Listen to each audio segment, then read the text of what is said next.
But so all the gifts she got from Berlin locally were bought by me with their names on. Can you get? Can you? Yeah, it's on there. All right.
Y'all are gone, right?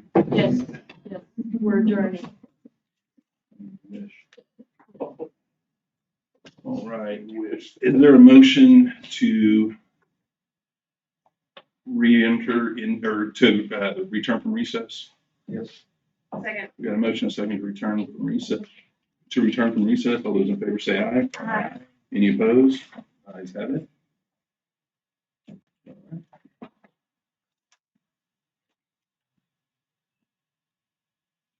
So how were we on our homework? At the end.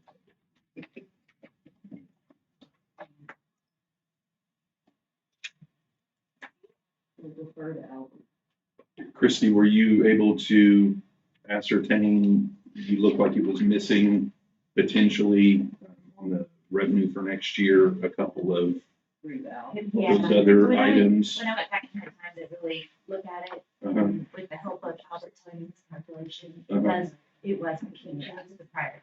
Okay, so we're good We're there. good there. Was reval, Reval, there is a correction. which Yeah. Albert- okay. Hang on, before we talk about that, what other things were we gonna, I think the rest may have been Albert that he was Yeah. gonna do. Okay, go ahead, Albert. Okay, so as far as the reval goes, we updated the reval number. Make that. Yeah, sorry. More than a little bit. Coach. Are you? Is that better? Yes, we're getting copies to pass out here, just, okay, I'm sorry, Okay. they had those earlier. Okay. You want me to continue, or you guys want to wait? You can continue. Okay, all right, so on the reval, what we had calculated previously was, based on the estimated needs. And on the way we did the estimated needs, during the adoption period, the adopted budget period, is the employer premiums were deducted from the overall budget. So the ending final number was not including the premiums. So that's why the number was lower. So when we added those premiums back, it bumped it up to this, $5.8 million. Okay. Yeah.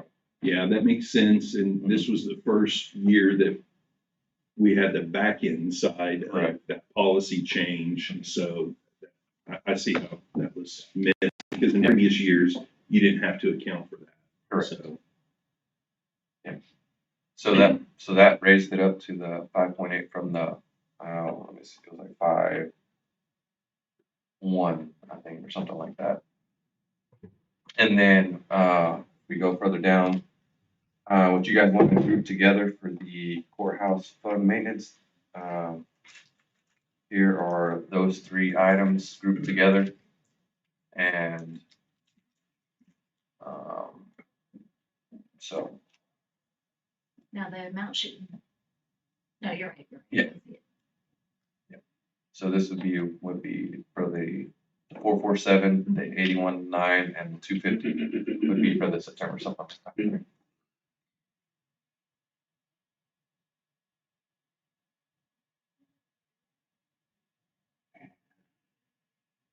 Should have,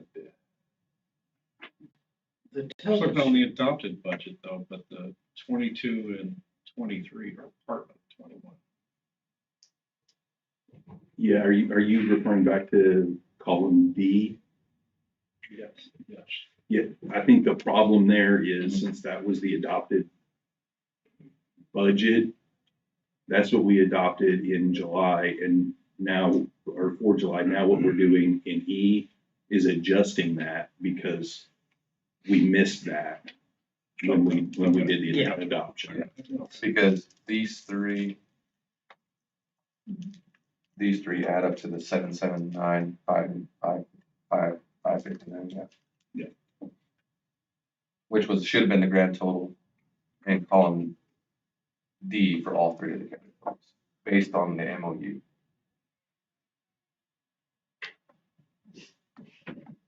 How do we account for the extra 330,000 that was about? Like on D34, that number's got to be inflated by 330,000 based on that column. Right? It's taking the difference between the adopted and the, what you have the amended is a difference. Okay, I see what you're saying. Yeah. So at this point, we're only really concerned about the amended. Correct. What we're taking. Should be good. this doesn't impact the number that you have there, but you see on line 10, the juvenile detention, Yes. you have the rate at 108.63 per day. Mhm. We're actually receiving 155.67. That gets you that number. Okay. Yeah, I just. I Oh, updated okay. it. All right, yeah. Yeah, I just need to update it on this end. And then I had mentioned previously that we might have a change to that number by this meeting. We're not going to, so Okay. if we do end up getting an increased contract amount, we'll just have to. Joe, you said 155.67. 155.67. Hey guys, I just wanted to mention, Cassie told me this before the meeting. The camera that we usually use back here is not working this morning, so we're using the webcam up there.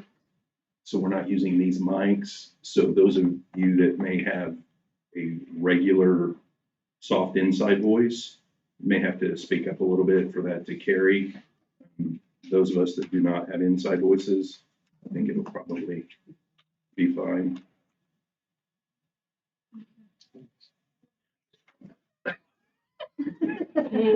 That's like my whisper. My wife's like, that's not a whisper.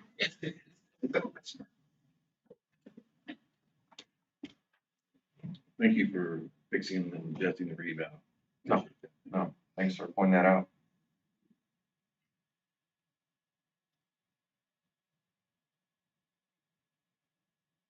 So with the adjustment of the reval and the court fund maintenance numbers, your fund balance went up a little bit. So you're between what the adopted and what your amended budget amounts are, you have the 1.9.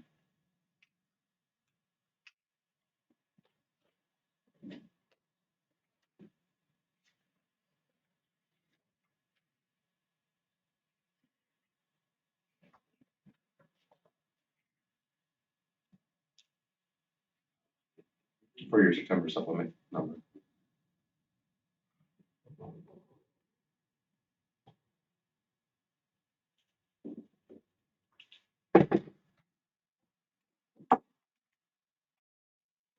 You're okay if we clean up a few more Yep. of the notes? Which one? On this, the court fund maintenance, so now it's line 21.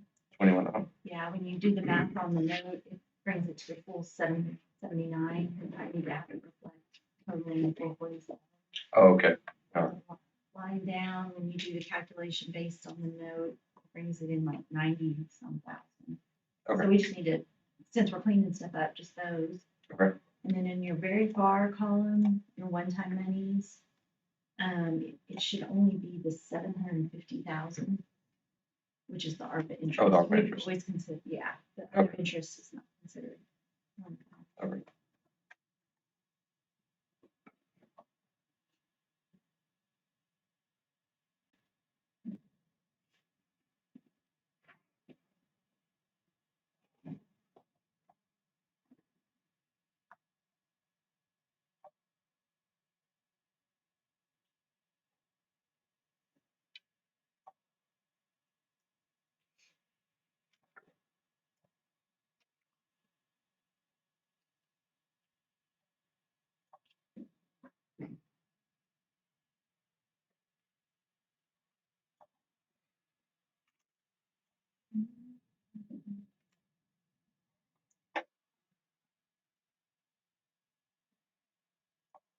What's the royalty for 33?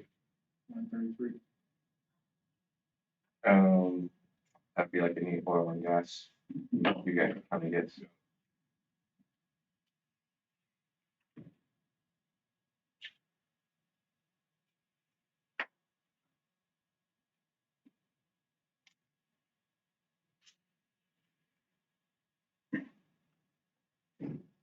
All right. Anybody else have anything on this document? Chantel had passed out the amended document that had these changes that we discussed. Without objection, Chair will ask the clerk's office to make the new document, a part of the record.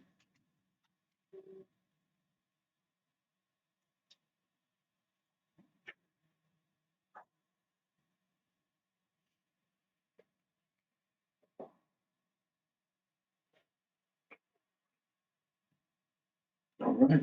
I guess now that that is cleaned up, we know what we have to work with, right? Albert, the other document that we have, the BET, that working document, Mhm. has that one been updated with the new numbers? No, Okay, I was gonna wait till y'all discuss okay, here what. yeah, that's fine, we can do that on the fly.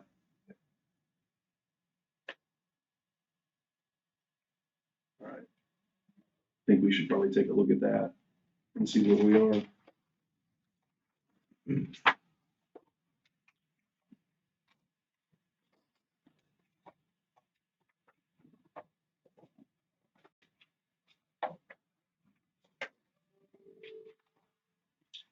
You want to address officer salary issues?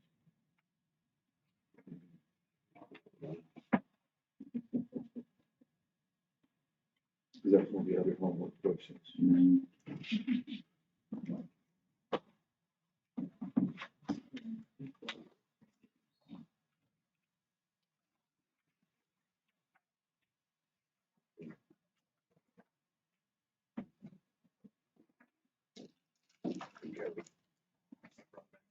Rates to the 3.6, so we can probably adjust the watch list item or the September supplement to take that. Off. Okay. All right, let's go ahead and figure out here on the elected official change. Brandy, I'm just gonna go around the table. Are you guys gonna need an adjustment on your general fund? Or, sorry, not on general fund, yours would be out of the commissioner's budget, For but the commissioners, yes, for the commissioner, but, our general fund, no. you won't, We're okay. not. But the commissioner budget is tight. I mean, it always Right. is. It is at the Pretty much to the penny, more or less. So that one will have to be adjusted for all three commissioners Right. because they're paid for out of a separate account. But your general fund, you won't need anything. Harry, okay. I don't need, well, actually, I do need to know because of any downline changes for the commissioner's offices. Are you gonna need any adjustment? I can't tell you that today. Yeah. I just don't have the- So you didn't do your homework. My commissioner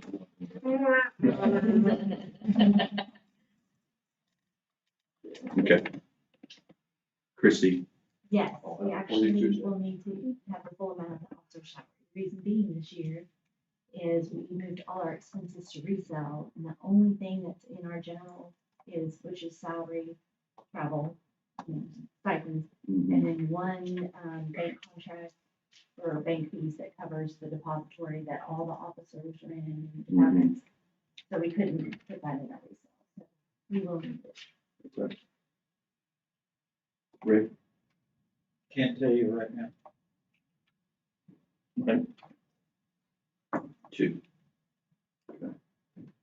And the reason behind that for us is that it helps us moving forward to update with our flat budget numbers that we're using when we come back next year. That will be somewhat in place so that we're not such a big gap. Okay. Brandon, I mean, is there a way to denote that on the forms, just because if 3 of us are doing it and 5 of us aren't going forward, because if it ever comes down to where somebody needs some money, and let's say it's within that $3,500 range at the end of the year, you know what I mean? It just seems like, I mean, if I had to vote, I would just say, put it in everybody's budget. I mean, it's something that's required by statute. And I get if you can take care of what staff share, but I think that's gonna be a nightmare for accounting later on. If we're trying to figure out who got it before, who didn't get it.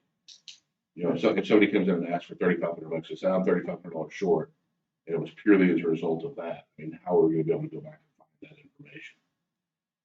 I mean, other than watching this mess.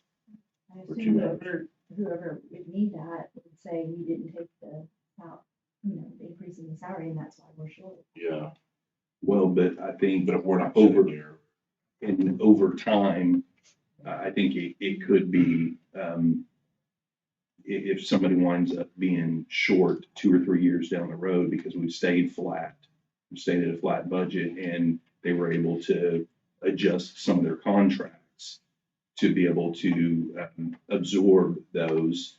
Well, then 3 or 4 years down the road, if that contract that they were able to adjust to absorb, they can't do it anymore. Now they're needing $28,000 or not that much, $9,000-$10,000. We don't have to go back and do the research. Oh, yeah, you didn't get it that year. Oh, you also didn't do it the year before or the year before. So I do see the efficiency of just doing it across the board. it's 36.25. Now, I know that, I think the chiefs are a different conversation, but at least the officers, we're talking 36.25, and I mean, I guess the full 20% goes into FICA plus retirement, right? 1965 times 8, you're talking about $35,000 for this year.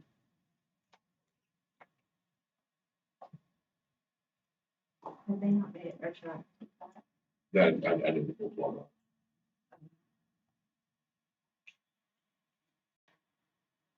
Okay, we're hearing from somebody not in this room that we need to speak up.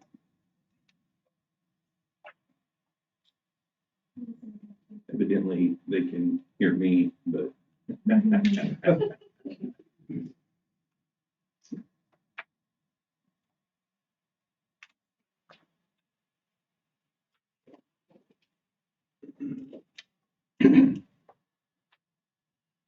Do we know how it's, I mean, I know this is kind of probably getting in the weeds, but do we know how the statute's actually worded? Does it say that the officer will be specifically funded for that? Or does it just say they have to have a raise? well, the statute doesn't address whether you have to add money to a budget or not. It just addresses that salary has to be changed. So you could do it one of two ways. The salary's gonna go up, so you either add budget dollars to allow for that expense to occur, or you have to adjust other things in the budget so that that added expense can occur. Maybe I'm kind of asking a weird question here too, but I mean, how would anybody know at this point that they wouldn't need the money? Like you see what I'm saying? Because if we're submitting our budgets, I mean, I consider mine based on the fact that we're gonna spend 100% of it. Obviously, we don't because of maybe staff churn or whatever, but there would be just no way that I would even know at this point how many people are gonna resign, how many people are gonna retire. I mean, I guess if we know that I guess what I'm asking is that if we already know at this point that $3,625 isn't needed, why don't we submit a budget for $3,625 less? You know, I guess is what I'm asking. I'm just trying to compute it. Well, the reason why I was contemplating everybody looking and having a conversation with the elected official was because I don't know that all elected officials are paid for out of their general fund budget. I know the districts are paid for out of a general fund budget, but it's different than their own. The treasurer, I know their elected official is paid for out of general fund. Yours is, Rick, do you know? Yes. Okay, and I know the sheriff's is. So they are all funded out of general fund. We have to make the adjustment for the 3 commissioners. We have to make the adjustment for the treasurer because we know that it was budgeted extremely tight since they switched and moved all the rest of their potential expense reallocation. They moved all of that over to their resale, and we're not asking for those dollars out of general fund any longer. So you have to have The court clerk didn't know for sure right now. The other two are a yes, that they need it requested.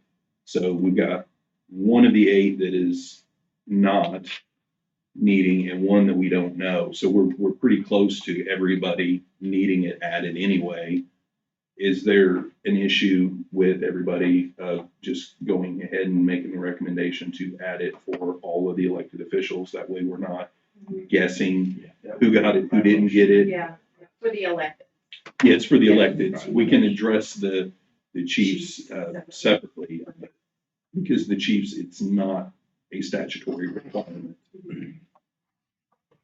So, okay, so is somebody, you said that you would make a motion.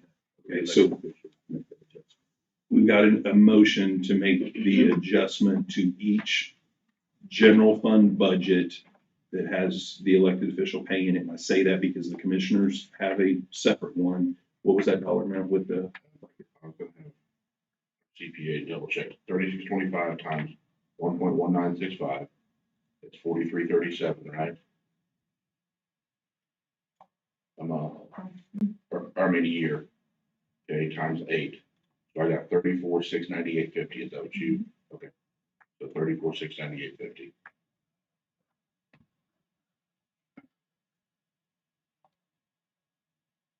$34,690. Do you have that still pulled up?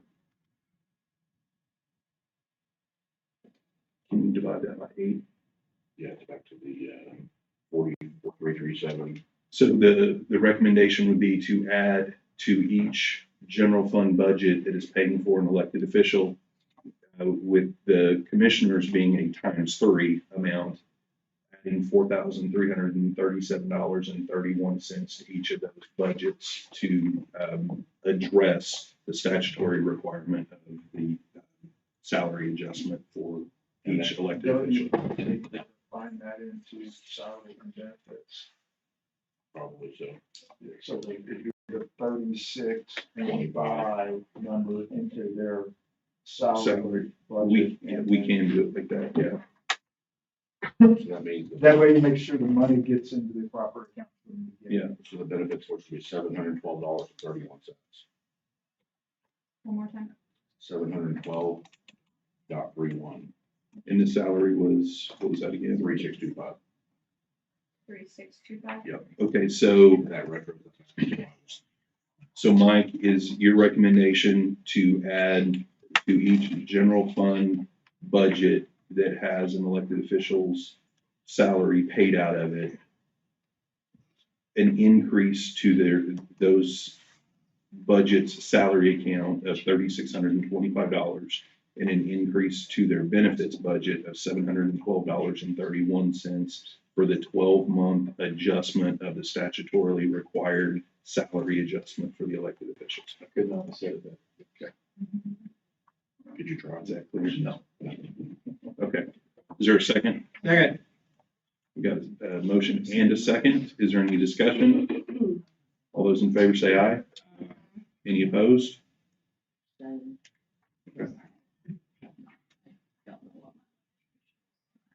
Okay.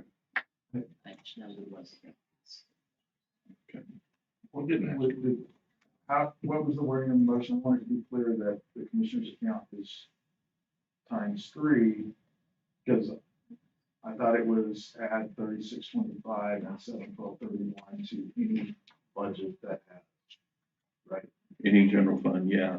I think on the beginning I had said for the Okay. commissioners, it would be for each one, Make sure we because got it's for it each right. elected official. Yeah.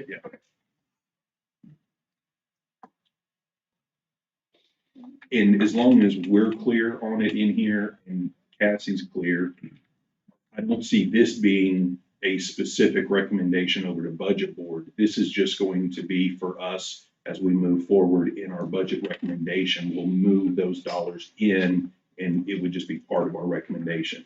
Now, you can, inform your elected official that we've made, one of the changes we made was based on this, and then if they want to address it in budget board when we're discussing this, they perfectly can. Correct, yeah. It's a shout. I appreciate that, because I really think that'll be easier for us going forward. I feel like a lot of times we sit around with it, what do we do then, what do we do then? I think That's it's better for our elected Yeah. officials. too.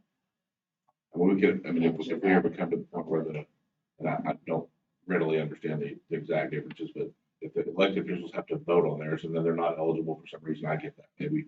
But on the one that's required, I feel like we should just make it a policy going forward that we just do it. Seems like that'd be easier. Keeps us in compliance. with Yeah. statute.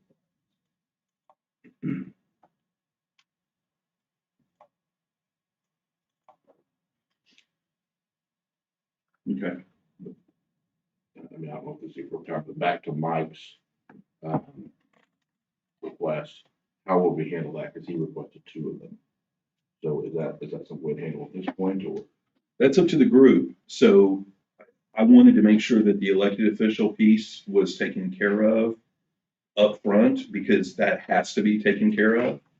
Addressed one way or the other, whether there's money needed in the general fund budget or whether you could adjust expenses. We need to make sure that that is taken care of off the top, because the statute's clear, it's shall language, we have to do that. The chief deputies or any other salaries under the elected official that the elected official may wish to make modifications to based upon their salary increase, that's all discretionary, doesn't absolutely in stone have to happen.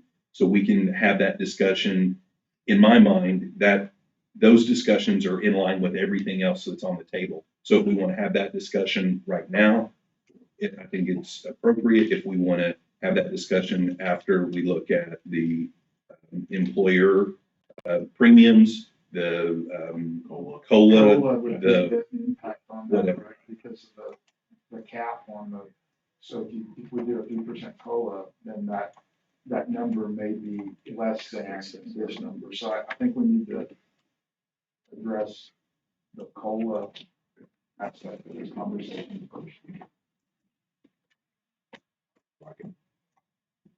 What if we looked at the employer rates, because we did already vote on that? But. And that way, we need to adjust, Yeah, the homework on the employee rates was just to. we need to know what's the general plan. Okay. So do we have the total of what we have, the reserve and then the new revenue? Okay. What are we Thank you. looking at? Of ongoing revenue, we're at around $4 million. Final reserve is something. So Albert, are you on the working document? Are you making those adjustments for the elected officials? Have you already done that in the document as we were talking? Okay. So I think what we probably need to do is write down, what did you say that total amount was for all the elected officials? I mean, I can do the math. 34,698. 34 what? 698.50. Okay, so we got that dollar amount that needs to come out of whatever we have left to fund. Then we need to add the employer premium that's gonna have an impact on general fund to that 34,698.50. Get those totals. Then we can just subtract those from whatever is remaining down at the bottom of our BET working document. And that's the amount of money that we have to work with for the rest of the considerations. Albert, are you able to add the electeds to your spreadsheet? Yes. See, Yeah, and just to see what, make sure. if it's gonna be, too difficult to do it on the fly, Yeah.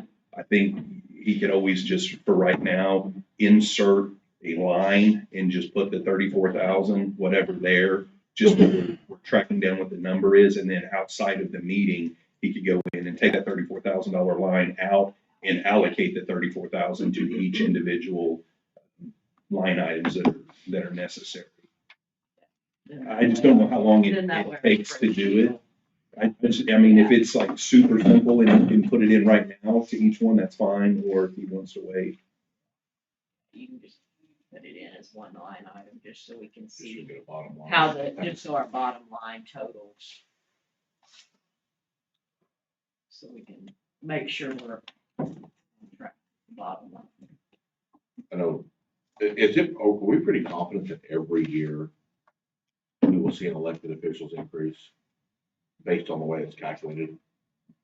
I would say our forecast would support that. We're always in the 3 to 5% growth Is range. there a unless- percentage that we can like ask for, like SME time or something, so we don't? Unfortunately, I don't have the solid numbers until I finalize the reports with the state board.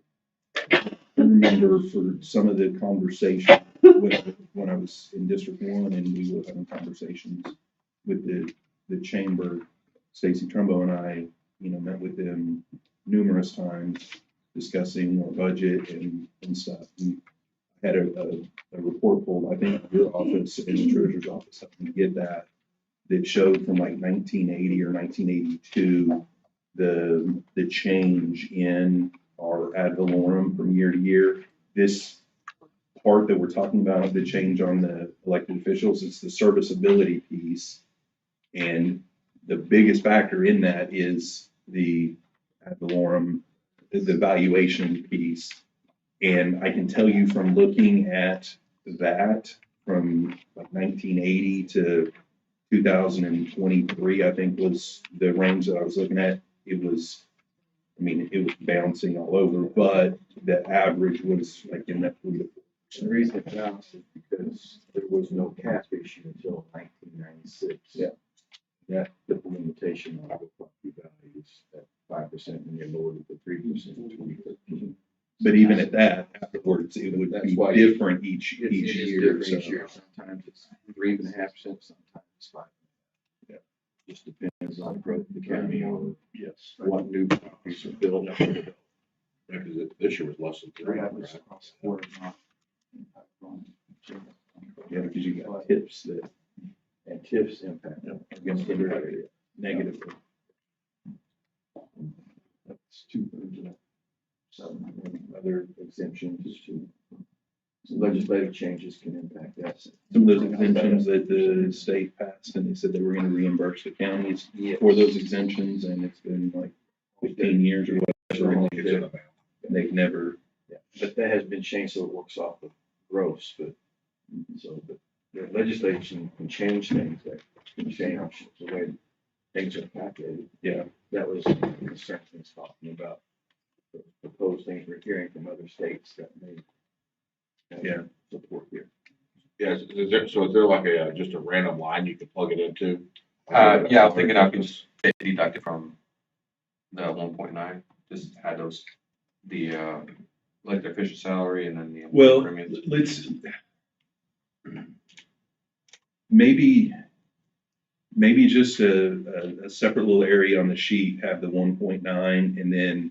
Okay. And then put the 34,000 and, subtract it from and notate what that is for. That way, as we're going through this, we remember what we have included and what we have not included.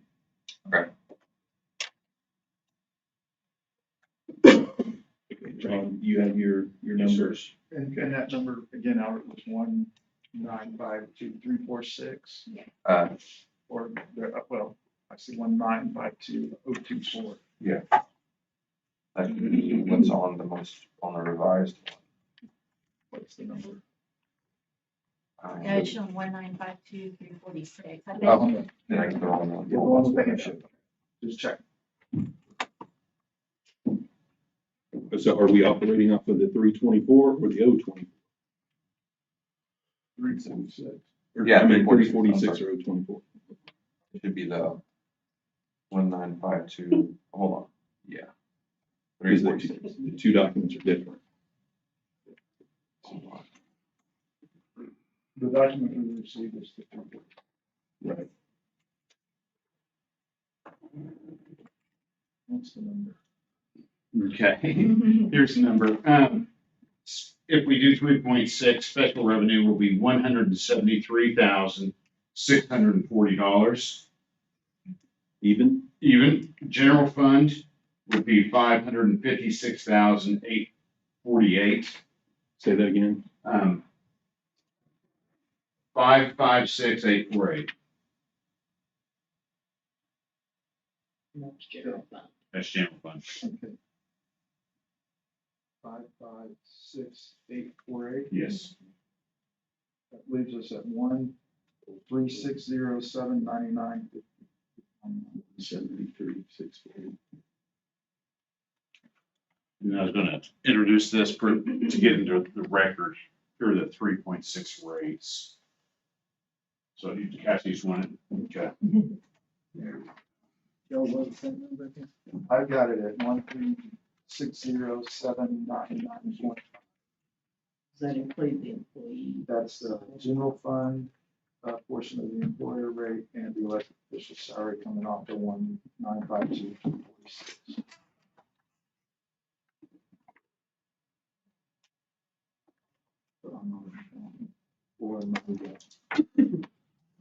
So did you have 1,360,799.50? You're good, Jeff. You're assuming that I'm right. Phil and I could both be wrong.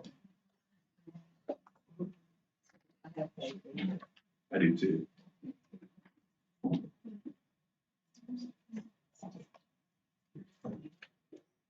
Okay,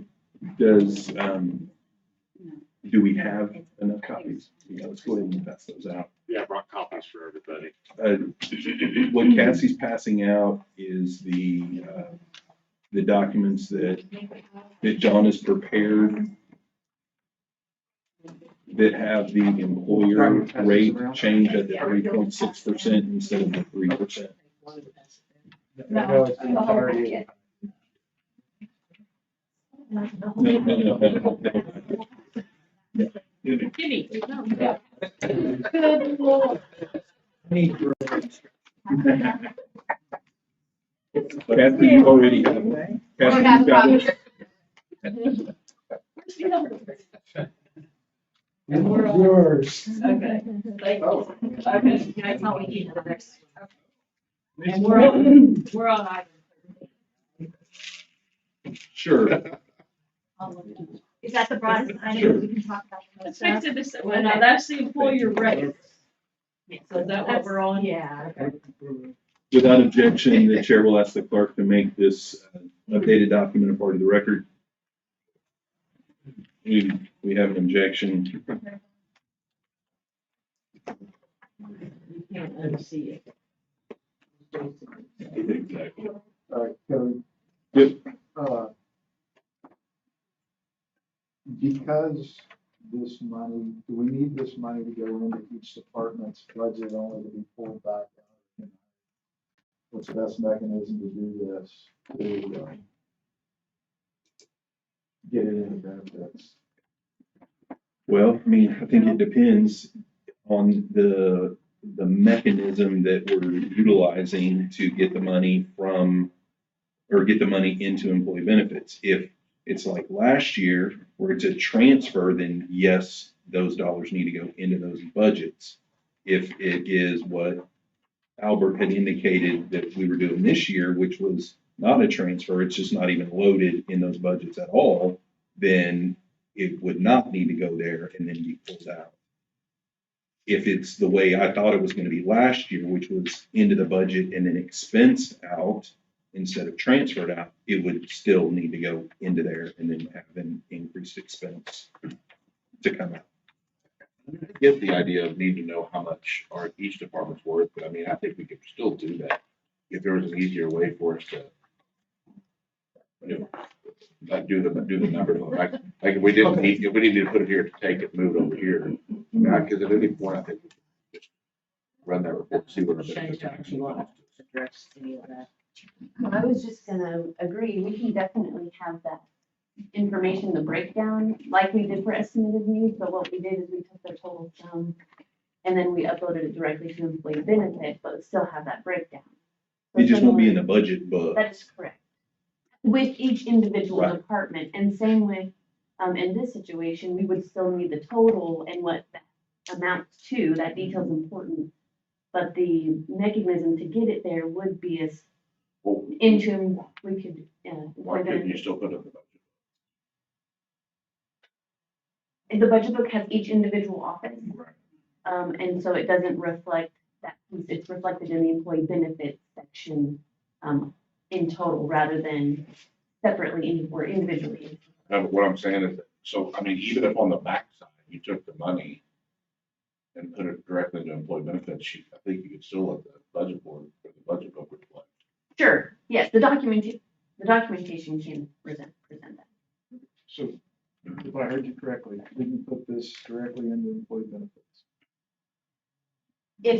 It's part of the same process where it would go from general fund into employee benefit supplement, and then we would write a check from employee benefit supplement into, appropriate into the employee benefits fund 4010.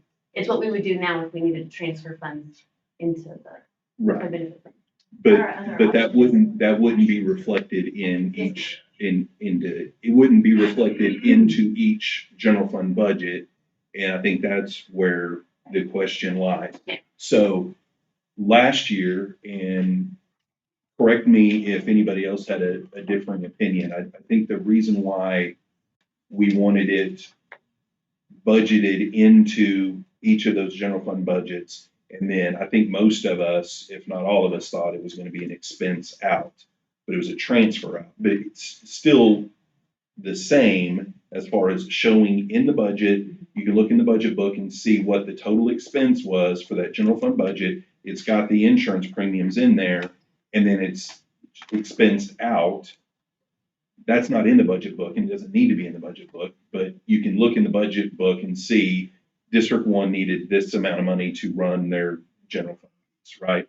So I think to Brandon's point, is there a way that we can still have the budget book reflect the insurance premiums in each general fund budget, but the mechanism we use is what you're talking about, where it would just go directly over to employee benefits and we wouldn't actually load it into general fund and then either transfer it out or expense it out. It was never in there to begin with, but it shows that it was in there on the budget book. Does that make sense? Yes, it does. So the budget book is a manual product, not pulled directly from our Right. system. So to answer your question, yes, we can do that.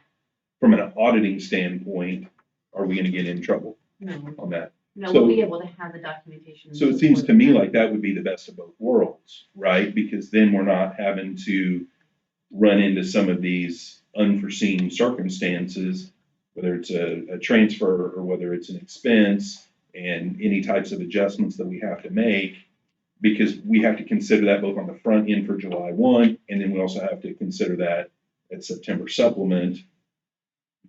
But the main reason why I wanted it the other way was because I wanted to be able to look in the budget book and see what the expense was. But if we can do that manually, then to me, it seems like we've got the best of both worlds.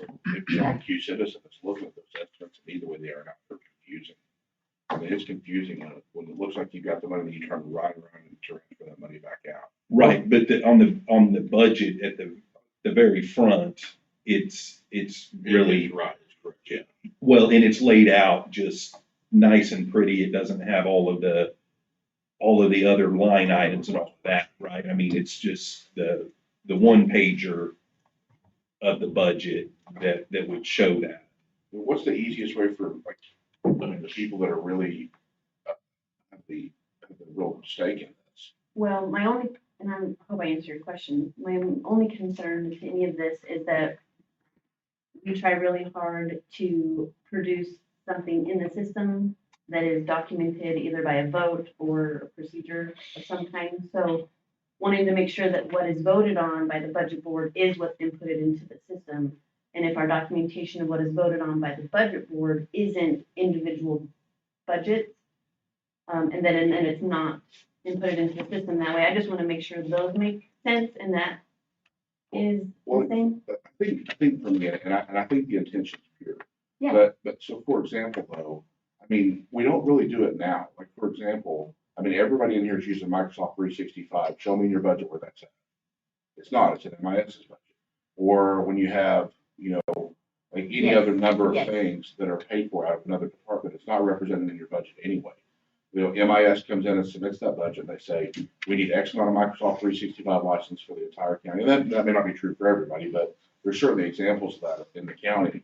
I mean, it just seems to me that, I mean, again, it seems to me that if Wilkerson just come in or somebody and just say, hey, this is how many people I need, this is how much money I need for the sheriff. This is, I mean, and then I think this would curb Cody's particular concern from the other day when he's worried about making sure that every person is submitting the right numbers and that they're not trying to somehow, you know, alter a budget to benefit them. It just seems to me like we might be able to do it a little bit easier on both the backside and the front side, but again, maybe.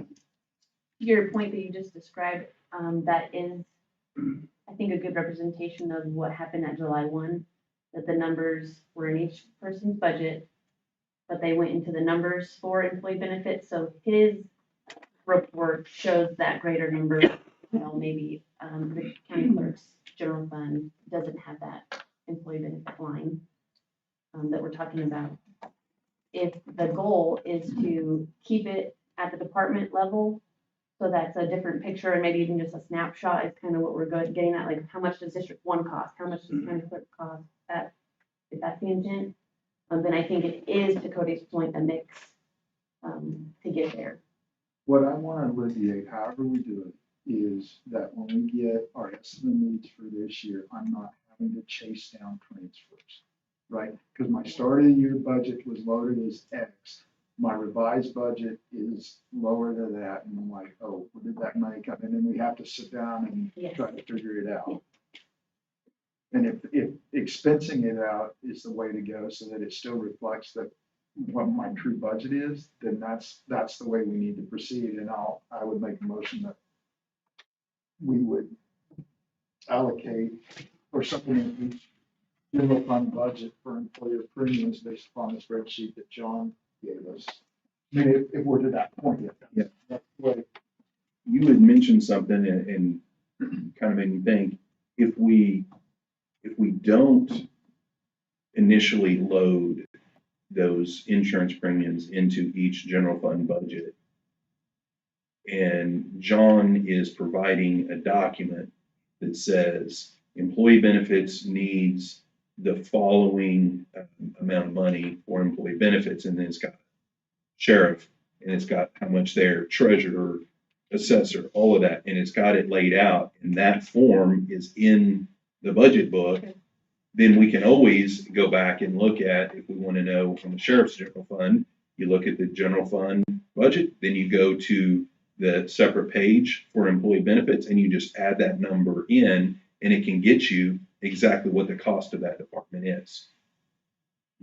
For estimate needs, Cody, we really need to keep it the way in my opinion, the way we described, because in the estimate needs, we're asking for a list of positions that indicate we may have 2 more in single and 3 more in family, or. Well, that would, and we could do it like that, or when you're asking for more, you would send that information to John, and John would be doing an estimate of needs, and it would have those increases in his request for the estimate of needs. And it would say District 1 had 14 family and 7 single last year. This year, they're requesting 15 and 12.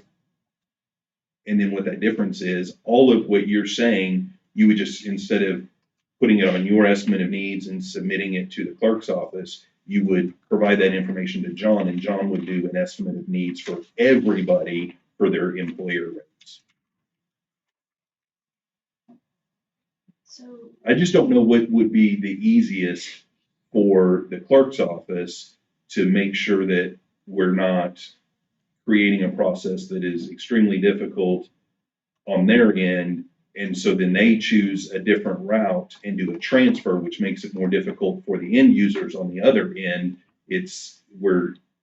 What I'm looking for is, where's a balance that we can still accomplish being able to look in the budget book and see what the expense is on each department, maybe not on one page, but look at that, but also make it efficient for your office when you're loading and unloading, and make it efficient for each department when they are looking at their budget from a day-to-day, month-to-month standpoint, making sure that they're able to make it through the fiscal year. As far as like, And then also to where it's easier when each department is doing their estimate of needs for the next year, and they're not having to, we've got the parentheses for the transfer here and the transfer there, so we don't have to mess with that stuff. Sorry. oh, you're good. Okay, to kind of elaborate on when talking about the budget upload. From my understanding is, once we do the fiscal year end close, we don't have the capability of re-uploading the budget to kind of count what you're wanting to, where we don't have the transfers in and transfers out. Okay, Um, so we may not be able to, if we find a really good route that we want to do, we may not be able to change it right now, mid-fiscal year, but we can have these conversations and figure out the best way for next fiscal year. Right, because I think the way that this stands now, for the December supplement, in order for us to upload all these adjustments, because of our fiscal year end close, there will be a transfer in, which impacts your revised budget. If it goes to the department level, Yeah. that's what the discussion. What does that FYN close have to do with the current year budget? Your current year budget. Not is FY set end close, he's talking about in fiscal year opening. the opening budget. I got you. July 1. Uploading the new budget. Thought you were, So if everybody is really considering making a change on this, then we could just do a transfer from the supplement dollars directly over to employee benefits, not move it into each budget to then be transferred right out and have confusion in the middle of the fiscal year. Christie, did you have? When we did July 1, we did load the fringe portion in people's budget? No need. No. See, they never even hit July 1. I think when they went to load the budget, that full amount was just put in this supplement. Oh, yeah, they did it different this So year if than you- last. so year. I If would you say remember- with- I would say with these dollars, we need to follow exactly what we did for July 1. Now, next year, I do think you should have your full budget, your original budget, and it doesn't change, and then you expense off. Mhm. That's how, but I would say for this year, we need to be consistent with what we do. Okay. And you're right, we could just go straight into increase that temporary or the cash transfer amount and go. I think, I agree with see, it you. never hit, so. Since it right. never, yeah, so Correct. now it's gonna be like, well, this was in there, so this was all of your insurance premiums that you had for the year. Well, no, because we had some in beginning of the year, July 1, but it was never actually shown in there. Well, what was that? I mean, it's gonna add to the confusion for this year. So since you guys did it different, Well, I just want to add one comment real quick on the estimate of needs, because we use that as a worksheet for calculation, kind of what you were kind of talking about, Joe. We put everybody's benefits in the estimate of needs, and then if you remember, we did a deduct in the same column. So it was in there, you could see it, and then there was a corresponding deduct, and that deduct is what helped calculate John's Sure. request. but I think, So the but I think everybody thought that the documentation deduct was gonna going to be expense. an expense out at the beginning of the fiscal year. I think Sure. that's just what we thought, and that wasn't it. So That's correct. I agree with Christie. I think we need to carry forward the same way we did it at the beginning of the fiscal year. And then when we're having budget conversations about 26, 27 here in like 3 weeks, Yeah. we need to consider this and figure out a good mechanism for moving forward. I think we should identify, in my opinion, what our goals are. Because if our goal is to be able to appropriately account for how much each department costs, we're not doing that anyway, in my opinion, because if you take the employee and the employer's share and you stick it in the benefits, then all of a sudden we gotta turn around and funnel $10 million from another account as a cash transfer into benefits we're not accounting for it anyway. I think that's what I'm confused about. We're pretending we're accounting for everybody's real cost, but we're not even close. So it just seems to me, in my opinion, it's silly on the backside to have to write checks from one account, turn right around and put it back in the exact same account under a different code. It just seems like a bunch of ways for there to be error. It seems like there's a bunch of ways for, I mean, and frequently, I mean, obviously what we've done so far is working because we didn't have to pass it last year, but the previous 2 years, our benefits directors having to stand in here and he said, how much revenue I've got coming in, that's not my side. That seems crazy that a director has no ability to see how much revenue he's got coming in, because just the way, I don't know, it just seems odd to me. There's gotta be a better way.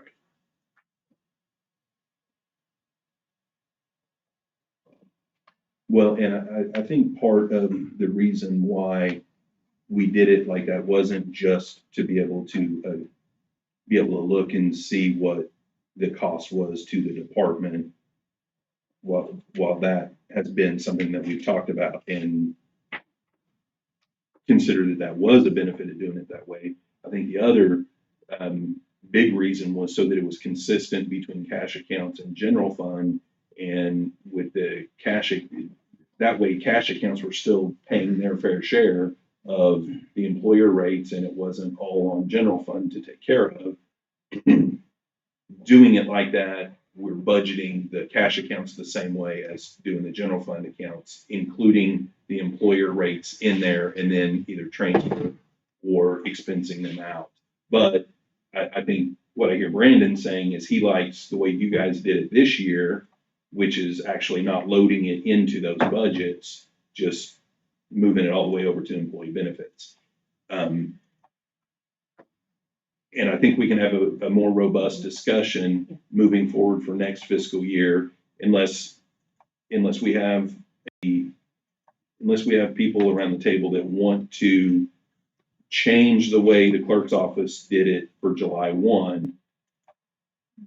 If nobody wants to change it, then what we need is just to do a motion to transfer the $556,848 that represents the 3.6% increase in employer rate from general fund, or from the supplement amount directly into employee benefits. Increase the employee budget.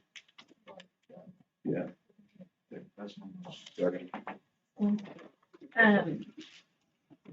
You can't, it still has to go through one of two things. It either needs to get loaded into employee supplement 991 to get transferred to employees benefits, or it can be considered a budgeted cash transfer.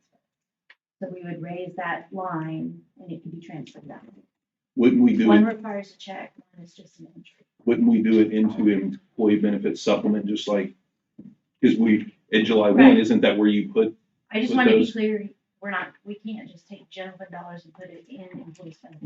right. What do you reckon? What's the easiest way? Using the transfer. Transfer. It takes a lot less longer than cutting a check. All right, my motion To transfer $556,848 from September supplement into employee benefits supplement account. Or- No, not No. that. It would be a cash transfer. Oh, the cash transfer, okay.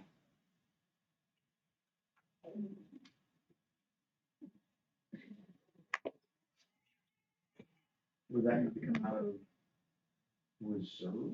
It'd come out of this. Come on, this is right now. So go into which one? It'd just be a It'd be cash. considered a budgeted cash transfer. Okay, do a $556,848 budgeted cash transfer from supplement account into employee benefits. To cover the 3.6 employer. All right. I'll second again. Okay, we've got a motion in a second. All those in favor say aye. Any opposed? Ayes have it. All right, so All right,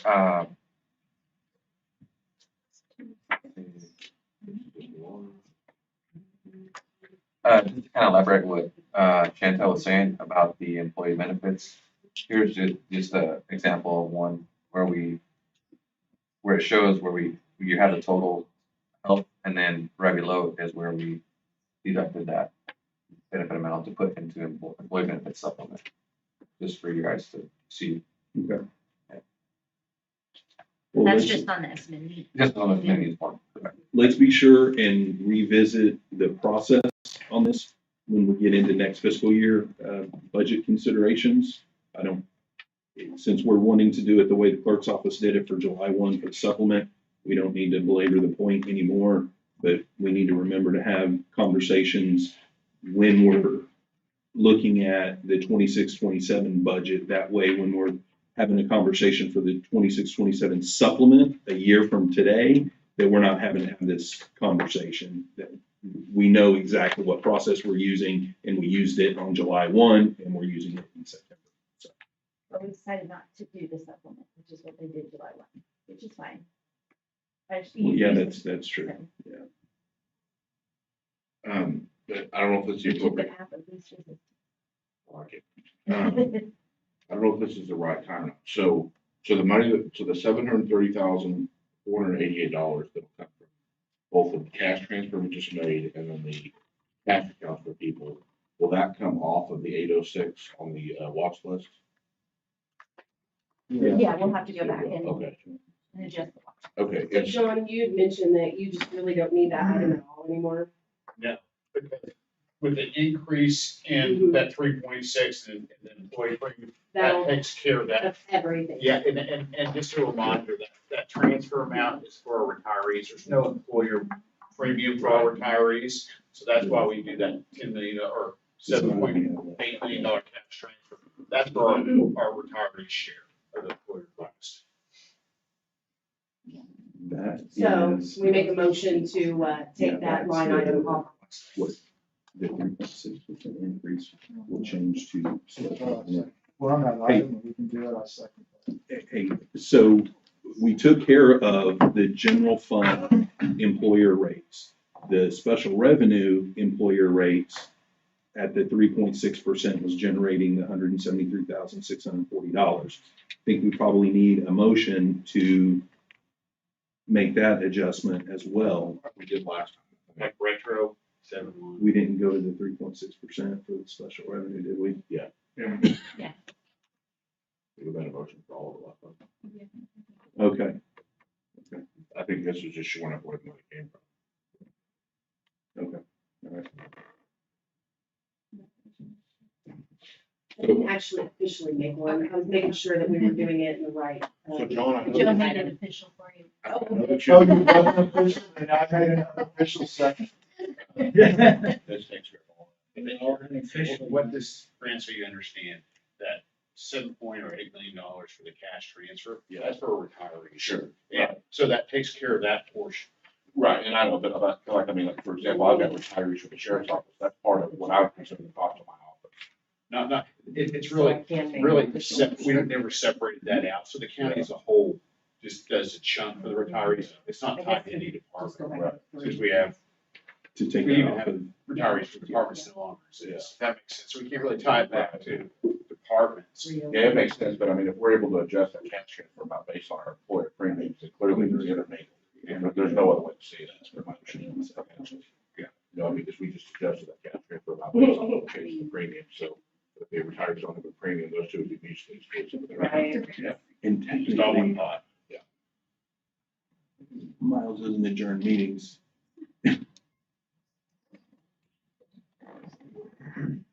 So to jump back to. I'm getting the, whether we need motions to move to different agenda items. I'm like, no. We're not adjourning, right? So going back to agenda item number 3. Yeah, I will make a motion to remove the line item under employee benefits for the $806,840. all right, we got a motion to remove the employee benefits, request on the watch list. Do we have a second? Okay, we He got a- seconded twice. Twice, 3 times, whatever you need, yeah. All right, we got a motion and multiple seconds. All those in favor say aye. Any opposed? While we're still on that item, Chantel, what's the status, please, on the CARES audit and the $500,000. Mhm. I have had a couple different interactions with Treasury. We have had, to provide additional documentations to, to OIG, and then a different, branch or agency reached out on a different kind of audit, also requesting information. There has not been any communication of payback. There's been no communication about, findings at the federal level. Right now, it's just recommendation from their auditor to the federal level is what I have presented and given that to you all. And so there has certainly been more communication and document share, but nothing more definite than that. I can't recall of the question cost, if you will, Yes. for which we provided documentation to deal with those. Mhm. How much of those dollars were to entities that would have a policy in place to cover us? An insurance policy. I don't have that Like home exact finance. or- breakdown, correct. So of the findings we were given and the breakdown, I think it was, forgive me for being general, but it was around a $480,000 total. And then there was maybe 300 of that would have been to subrecipients, and then the other piece was more toward the county commissioners. And the or the the subrecipients were ultimately responsible if the money was spent in there, is that correct? Yes, that's correct. So we could conceivably reduce that number. And I know it doesn't have an impact, but Well, I think, I get what you're saying, but if we have to pay it back, we would have to pay it back, I would assume, before 120 days. we got no, I'm saying we'd have to pay that back before we went to the subrecipients and said, hey, reimburse us. Well, Because- I would think. Exactly, we have to incur the loss first, I would think. I would think once we would receive notice that there's a recoupment, that we would be able to pursue the subrecipients. Yeah. Because we have a 120-day window, if I remember correctly, You're right. in which to pay them back. Well, and the reason when you look at the watch list, it's several $1 million. Yet, I know at some point, I or maybe others are going to make a motion with regard to a COLA for our employees. I don't want there to be any confusion that we've got $9 million that we're watching, and to the detriment of taking care of our employees. So I'd like to clean this list up if at all possible. Well, and I do think one of the options is if we knew today that we had 120 days to come up with $500,000 for the CARES audit. I don't know what everybody's thought around the table is, but to me, that's a one-time expense for sure. So it wouldn't have to impact any of the reserve, the ongoing reserve dollars or the supplement. That would be something that could be taken care of out of the $7 million one-time reserve dollars. So what I'm saying, Joe, is I get what you're saying. I don't think the COLA, we can't look at this and say, well, we got $500,000 and we only have 1.3 plus 1 million or whatever, and we're gonna have to pay $500,000 out of it. That's not exactly right, because we can pay for it ongoing, or the one-time monies. And then seek Then I'd recoupment. like to amend the watch list where it says CARES audit $500,000 to include some type of notation that it would come from one-time funds in the reserve. Okay. Joe's making a motion on the watch list where it says CARES audit, 500,000, that there's a notation on that one that would indicate that those dollars would be, if they need to be paid, would be paid for from the one-time funds. You got a motion in a second? No, there's 1 second. You need a second? Give her a second. She already got the She would like a moment. A moment. Okay. See, you gotta- Who seconded that? Paul. See, this is what All right, we got a motion and a second. Everybody clear on what the motion was? Okay, all those in favor say aye. Aye. Any opposed? Okay, now I'd like to make a motion. That unanimously passed. Make a motion that we would, place the same notation on the fifth floor furniture and blinds, where we have the amount not to exceed $425,000. That would also be, if needed, coming in one-time funds. Second. Got a motion and a second. All those in favor say aye. Aye. Any opposed? Ayes take the day. All right, and then we remove employee benefits. With respect to the criminal justice authority, have we heard any communication from them regarding this item? Heard crickets. Yeah, other than we're trying to make some internal changes, I have had no change to that particular number. And that's just the difference between the total ask that they brought in versus what they were given. We don't know that. And that total ask then included dollars for them to be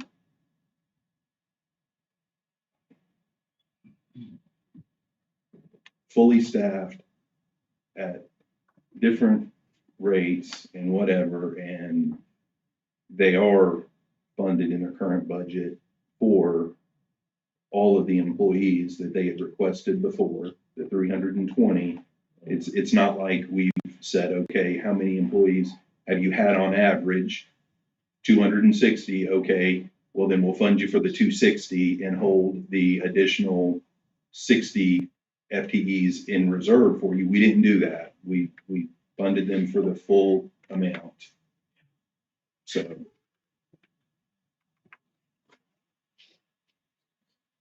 Do we know if they're going to be a regular request for them to come?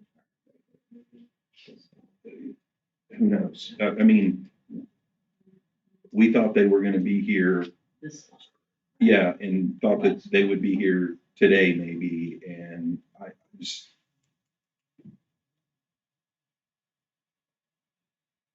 It's beyond me. they are consistent with administration. Are they on our agenda for next week? I just gonna say, I don't have a specific. Available on it. I mean, in fairness, I don't know, like on this particular one, I think the last time they were here, I think we kind of got them to agree that they wouldn't really need to address this until like April-ish anyway. So that's probably, I'm just making the assumption that that's probably why they're not here today on a watch list item, but So cut the 5 million by 8. again, At the $5 million. If by the $8 5 million. million, if the 5 million, 22 is an annual expense, and we're looking at April, so they need 4 months worth of money. They better be spending with the budget they have. The budget they- Problem is they're overspending. Outside of the- since we're going on this, Joe, so what the 365 is, Yeah, I'd like to go ahead and just put that into your budget. so it wouldn't go into our budget. So it's a- MIS budget. for Yeah, you. so just as a reminder, what that is that we've got, obviously a host of reserve deputies. At the time, we had about 135. That number fluctuates, just people get older, retire, whatever they do. But so what that is so Dane had come to us and said that he was a little bit concerned about security and them having access and the way that they log in because they don't have full Oklahoma County accounts. So this essentially would get them the ability to be on Microsoft 365, where they would have access to Teams and they can log in that way rather than using like a virtual private network or whatever, a VPN to get into the system. So all this is for additional licenses. It is. Yes. It's for additional licenses. And at the time, that was the estimate that he would need for the amount. I think we're down to about 100 reserves right now. We're filtering through that system for the, we're just filtering through that system. And so, so I'd imagine that number's down a little bit. I don't know what the number is though, because again, that's a quote from Dane, since Civil wants to handle our 365 licenses. We would love to have it, but it's certainly not a priority over COLA, just for the record. Yeah, it serves really two things. First, the security piece that Brandon mentioned, and that's the biggest thing. Secondly, from their training aspect and all of that, it would make it easier internally on folks at the sheriff's office, to track and notate and everything where they're, because they still have to go through training, ongoing training, just like everybody else. And if they're part of 365, it would make it a lot easier for us to be able to track those on a regular basis. Is that Brandon or Cody, because it's kind of you mentioned it's a security issue, is that potentially something that the auditor would bring us on and go ahead and take care of? And I don't know that it would be the state auditor, but it could be like a CJIS auditor that might raise concerns. So, I mean, really, they have access to our system, but they're unable to get into it, I guess, securely is probably the best way to. Maybe where the auditor comes in, does the IT audit? yes, that's what I'm talking about. Oh, yeah. I think there's a potential there. Okay. What if, since it's on the watch list, I need to have a recommendation to be funded, and maybe we could just do that after the September supplement and get a better number from Dane. If it potentially is just gonna be. Yeah. Yeah, again, it's not a make or break deal. It was something that Dane and our group had talked about. Just, because I think Dane's done a pretty good job over there. Dane and his team have cleared up all the potential, security risks that come into the network, and that's a pretty glaring one that we've had. So we just address it through a regular reserve transfer and get a better number. Okay, that's it.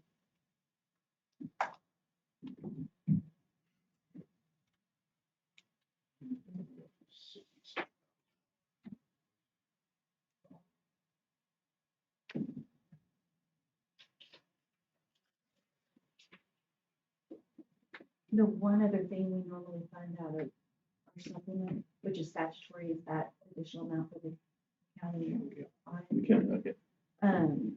Which would be, if it's still the same, which I'm sure it's 1/10 of a mil, $82,154. And to me, that is similar to the elected official situation earlier. This is a shall piece of statutory language, so we do need to fund that. And Christie, is that a motion? I will make that motion. Okay, we've got a motion to increase through the September supplement funds, the county audit budget by $82,154. Any language specific to how it gets moved, or is that too much? No, that's good. Second.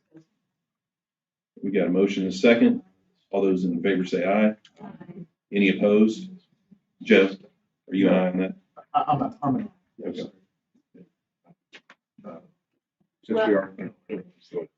Since we are talking about the watch list, are there any potential surprise elections that may come up this fiscal year that need to be put on there that we know of, or that we may need to account for? I haven't heard, Kelly over at the election board is usually really good. And she Okay. makes, so. We would have the money for in April, anything or whatever. Right on that.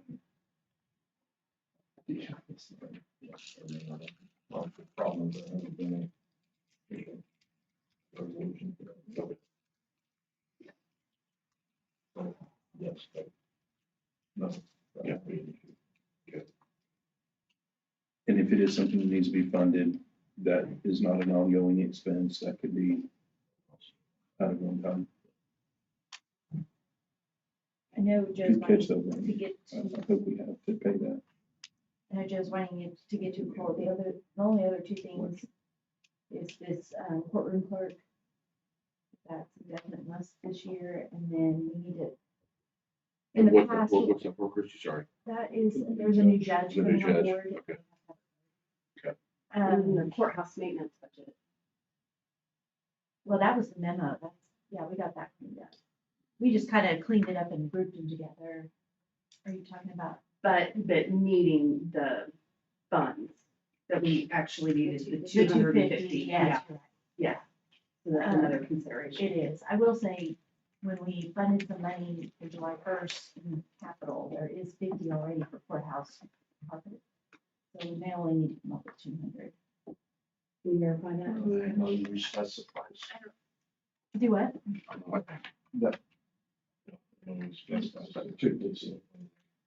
I know what you're saying, but they're providing the $799 something of that 250, so.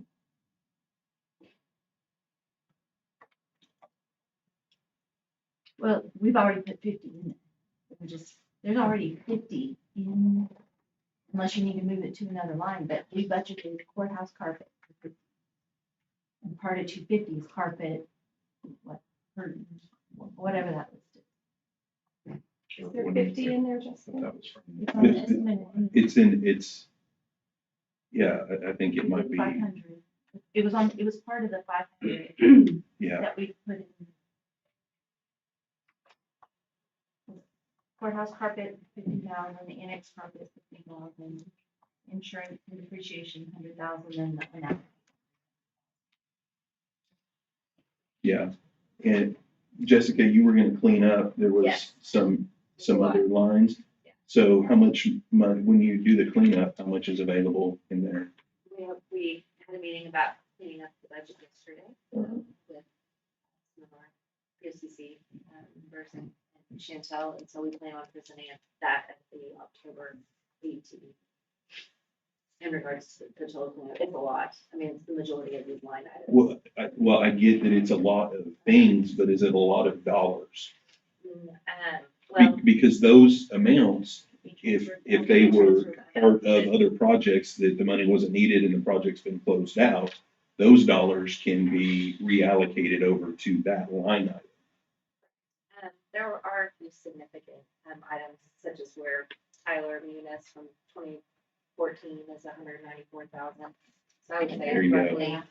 roughly, possibly around 300,000. So you got the 200 or even the 250, whichever number you're looking at, is sitting in that account, unspoken for, needing to find a home. And it sounds like we've got a home for those dollars, which would be pre-funding. And then hopefully we set this up different for next year, where these dollars, as they come in from the court fund as a reimbursement for those $250,000 type expenses, that it would just go into that account and not come in here, and then us have to worry about rebudgeting it for the next year. Yeah, there'll be plenty once it's allocated back to. Yeah. There we go. What was the other thing you mentioned? Oh, the Rick's clerk. Oh, the clerk, and then the other thing to bring up, we use that ARPA interest and consider it one-time money. $750,000. It's up to the group, I mean, it's just what we've always kind of. It's ARPA. Just The put it into interest. the one time over. Which- That's gonna be-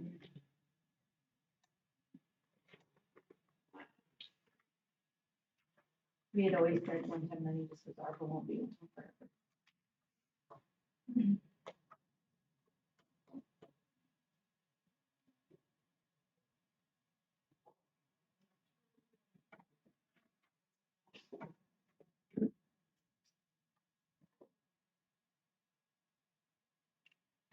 Is that something we can take care of in the supplement, or? But we'd have to.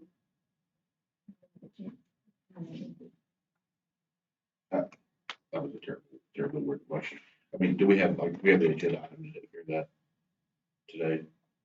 No, it's, well, yeah, it'd be the 100 So, okay. Well, recommendation. really though, that the 750,000, the difference between it being a one-time versus ongoing, the only place that makes a difference is on our watch list, right? I mean, nowhere else. It's just we're tracking the dollars a little bit different to know what we have for ongoing future expenses. So really, the 750, I think knowing now if it's gonna be one time or ongoing does make a difference. well, When we and go down and look at a COLA and stuff. right, it makes a difference from the aspect of the other things that we're gonna fund, but it's not like that 750,000 is gonna be budgeted into a line item. It'll, we'll just wanna make sure that that 750 stays in reserve, right? Not budgeted out. Right. But it won't need to go somewhere else. It'll just stay as the reserve.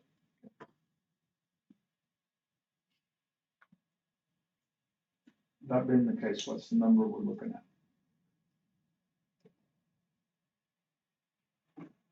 Or total not available, After what we,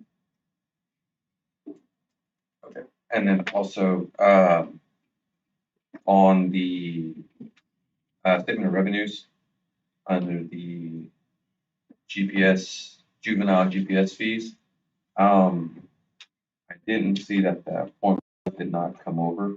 So it's 323. It changes what your available is, says 1952024 after I did some double checking between what the adopted budget was and what this 140 is. So that gets back to the initial question of which number was correct. it's the, We chose wrong. We had a 50-50. yeah, why the I house can't ever always read wins? those on. Why No, the house always wins, Jody? so, and then on the, so this is what I have so far. On, you got, let me blow this up, John. So here's your supplement amount, and then you take out the elected official salary, then you have your employer premiums for the general fund, and then the county audit, that 82,000 leaves you with 1.278324.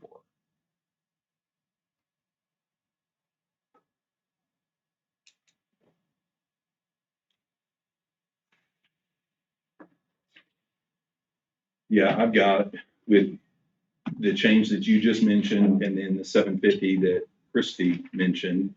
It would take, So that's my question, do I need to deduct the 750 if from we this? deduct the 750, I'm coming up with $128,323.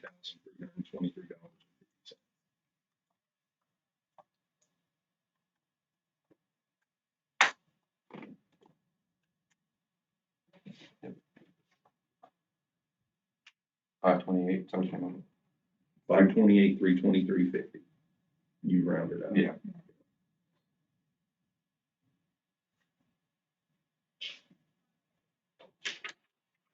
Terrible.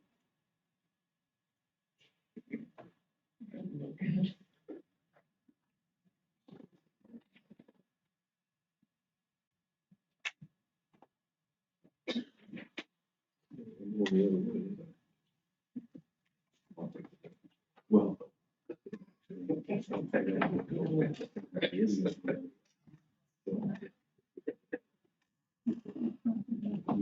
what's that? Yeah, 158. In on there. Yeah.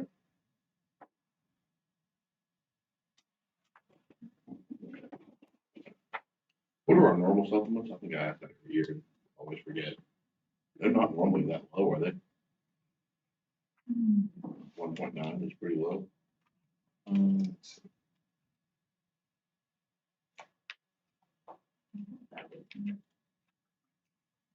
You would. Oh, I don't have it separated. No big deal, I was just curious. That's that time. So, Albert, It's, can you tell me what we have right now in reserve? What was that? It was a little over $1 million on the ongoing. oh, I'm sorry. $61,077.30. I've got us at 1589401 30, when you take the 5, whatever it was, 28 and the 1 million. You say 1,589,480? 40130, of course, don't trust my math. Yeah, I've got $1,589,400.80 is what I'm coming up with. So but what I think is interesting about that number is we got the largest county in the state of Oklahoma, and we've budgeted pretty tightly to begin the year, and we're going to have less than $1.6 million of emergency dollars or whatever to begin the year, and that's with making no adjustment to any employee's salary. So they're all falling back as far as their spending power, moving forward. I say all that just to point out the glaring issue that we have to have additional funding streams.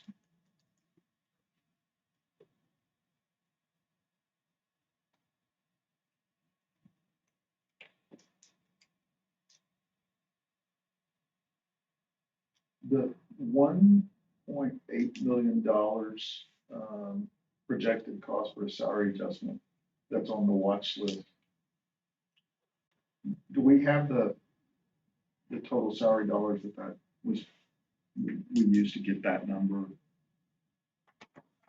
You calculated that on the fly during April or May. And was it for all employees? Yeah, Or we- special revenue would pay? Yeah, Click on that COLA tab right there, Albert. I think that's where it is. I think it's on that tab right there. Yeah, the 1.73. Okay, and to Christie's point, that indicated, Well, now, looking at this list, it looks like that's just the general. Yeah, it's just that's general. only general fund. Yeah. Okay, Yeah, so what's the number? 1.713, 450, 26. and that includes FICA and retirement. It's high. Let me see.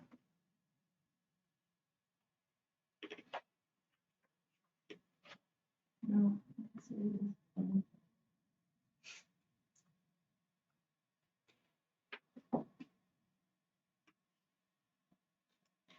Yeah, so we would know what those needs. What was the salary For which, what? for all those? For all these. Yeah, what, the payroll costs? So the 3.5, the 1.7 million is 3.5% of that Yes. 40,950. Yeah.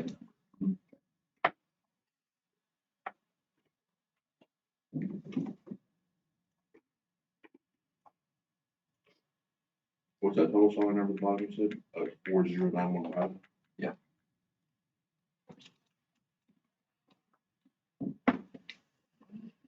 Oh, sorry, I gotta expand it here. There you go.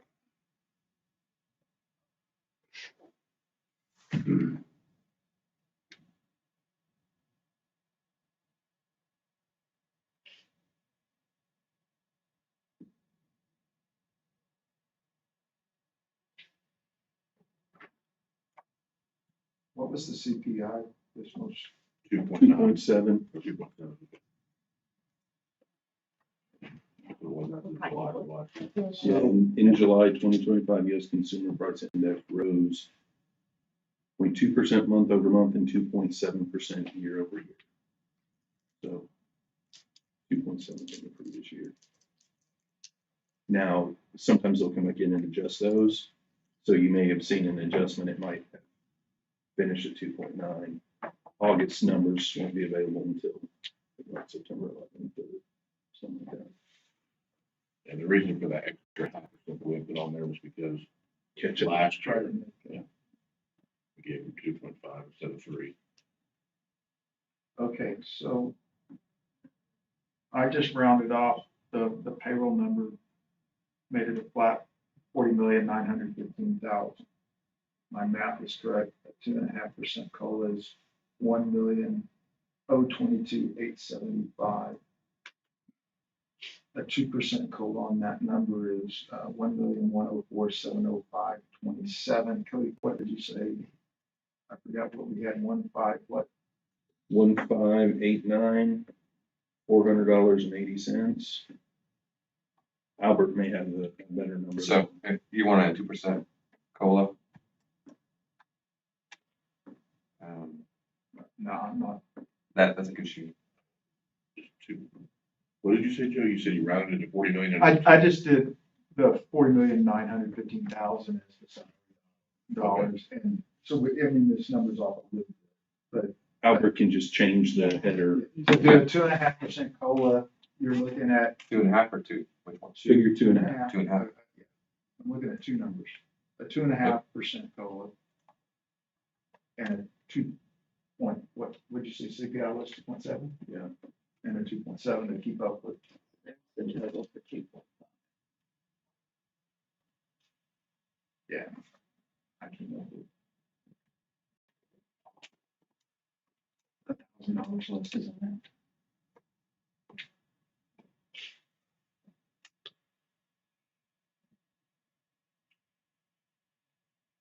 And 2 point, what's 2.7? Please. Thank you, sir.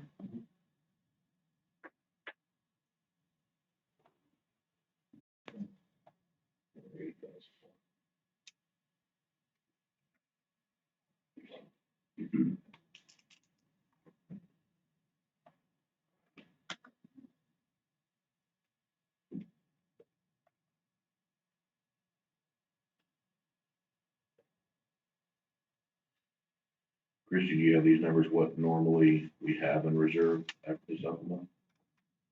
I do have that, yeah. 3 million.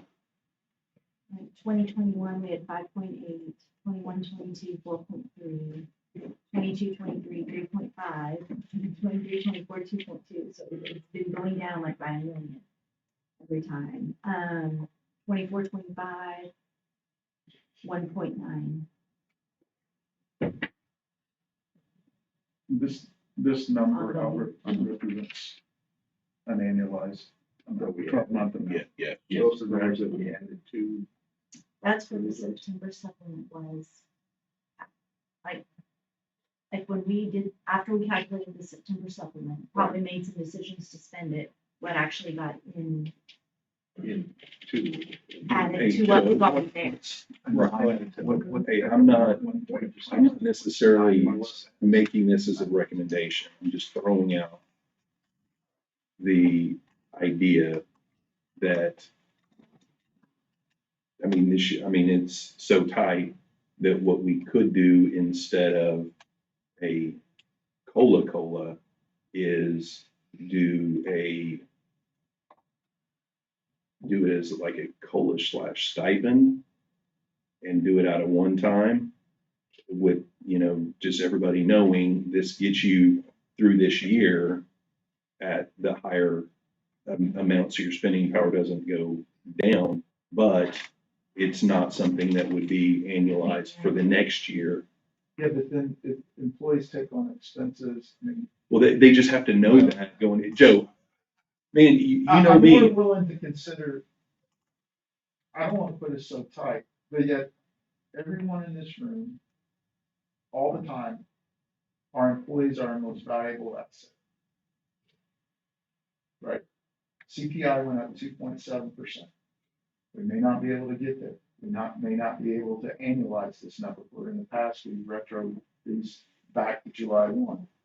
I would be willing to consider just looking at, from the point of the adoption of the September supplement, we provide 9 months of increase, and then we know what we're faced for the next year. That is a little bit the best of both worlds. Takes care of our employees going forward for the balance of the FY and leaves us a little bit more wiggle room in the ongoing reserve. Historically, when we have an issue that comes out, an emergency that comes out of reserve, is it a one-time issue or is it an ongoing issue? we've only separated, we had one-time monies, Since, last year, 24, 25. yeah, since our ARPA give back.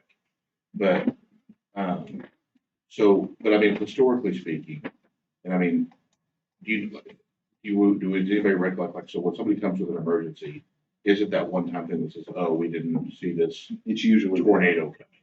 It is usually that. Occasionally, we have situations like we did last year when there was the determination that OJA was going to increase the rate, but we had to increase the salaries on our juvenile folks that we had to fund.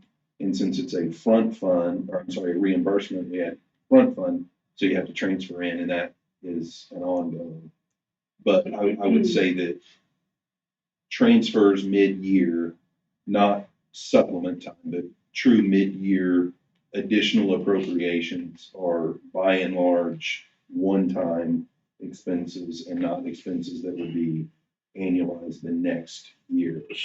But sometimes there are contracts and stuff that people want funded, and those contracts would go into. Where I was headed with that though is that, so since we've just recently created this new category, if the reality truly is that our reserve money has always been a one-time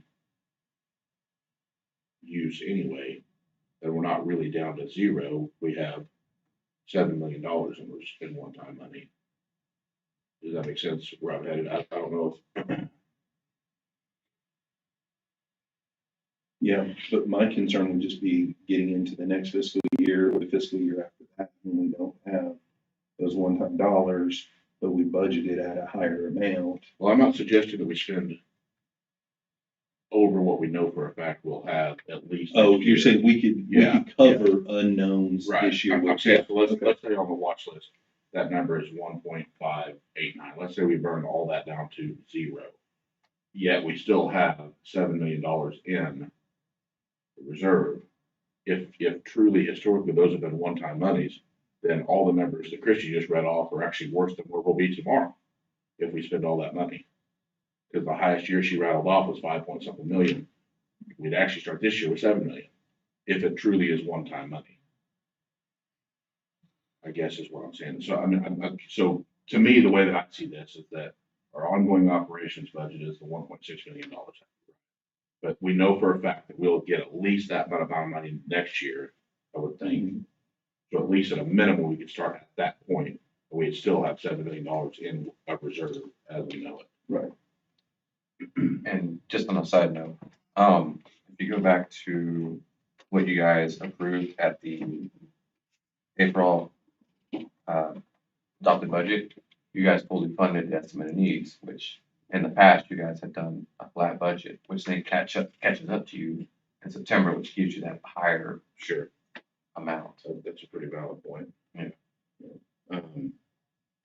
So I think, Brandon, what you're saying is that if we depleted the 1,589 fully or most of the way, I think what you're saying is historically, anytime we need appropriations mid-year, they're for one-time things. We've got one-time reserve dollars there to cover any of those unknown, up to $7 million of unknown things this fiscal year.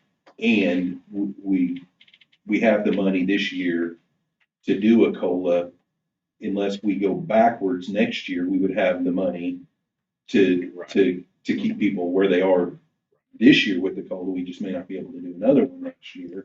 And then we would still have reserve dollars next year of the $7 million less whatever we fund this year in projects. That's again, I'm kind of talking out loud about this, trying to understand in my own mind, because I admit that seeing $1.6 million is scary, but if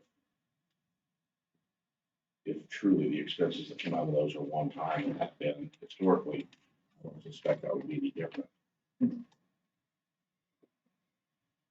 Albert, can you pull up the watch list real quick and go to the second page? Cassie. Or Cassie, can you pull up the watch list? Yeah, we pulled that out of ongoing funds and pre-trial services. I think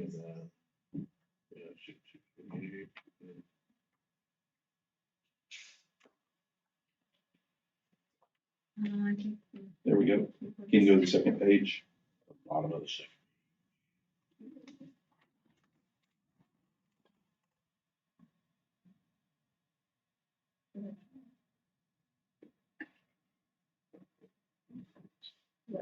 Mhm.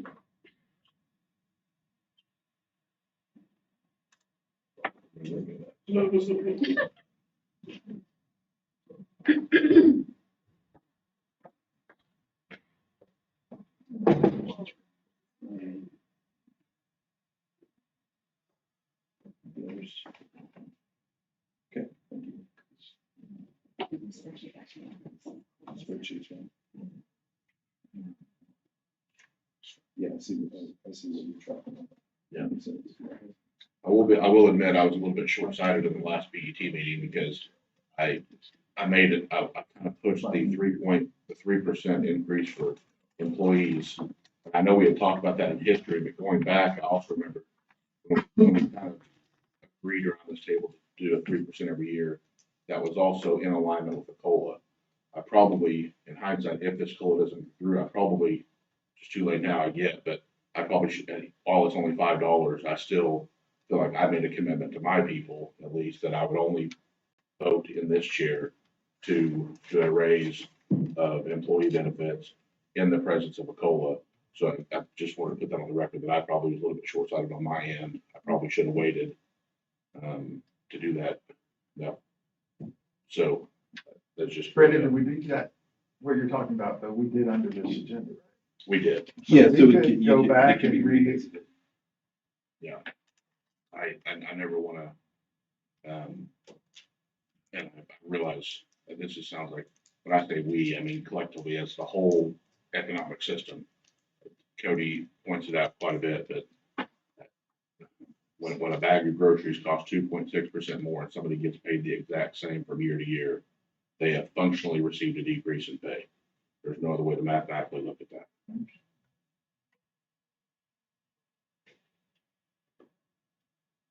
So are you saying you'd like to look at what, a 3% COLA would be?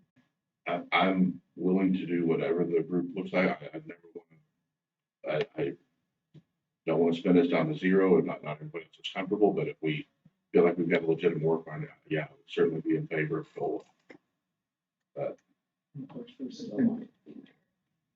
yeah. Last year, I think we worded it as a At the discretion of the elected.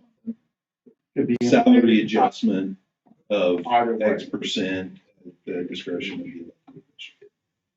And Brandon, if we, like I mentioned, I would be willing to take a look at 2.7 and not go back and retro it. Yeah. But just do 9 months.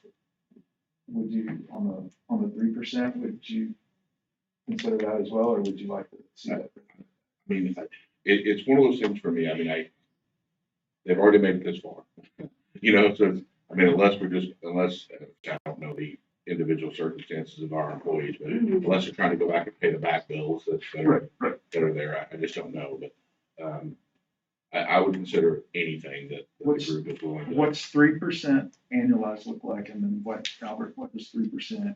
He's got the 3% Right there. Okay, and so the 9 months of that is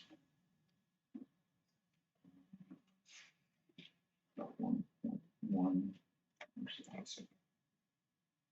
But if you do 9 months of any raise, you don't know what next year's raise, if any, is gonna be until September supplement. Or between June 30th and the September supplement, they get a pay cut. No, we'll have the growth to cover any salary increases.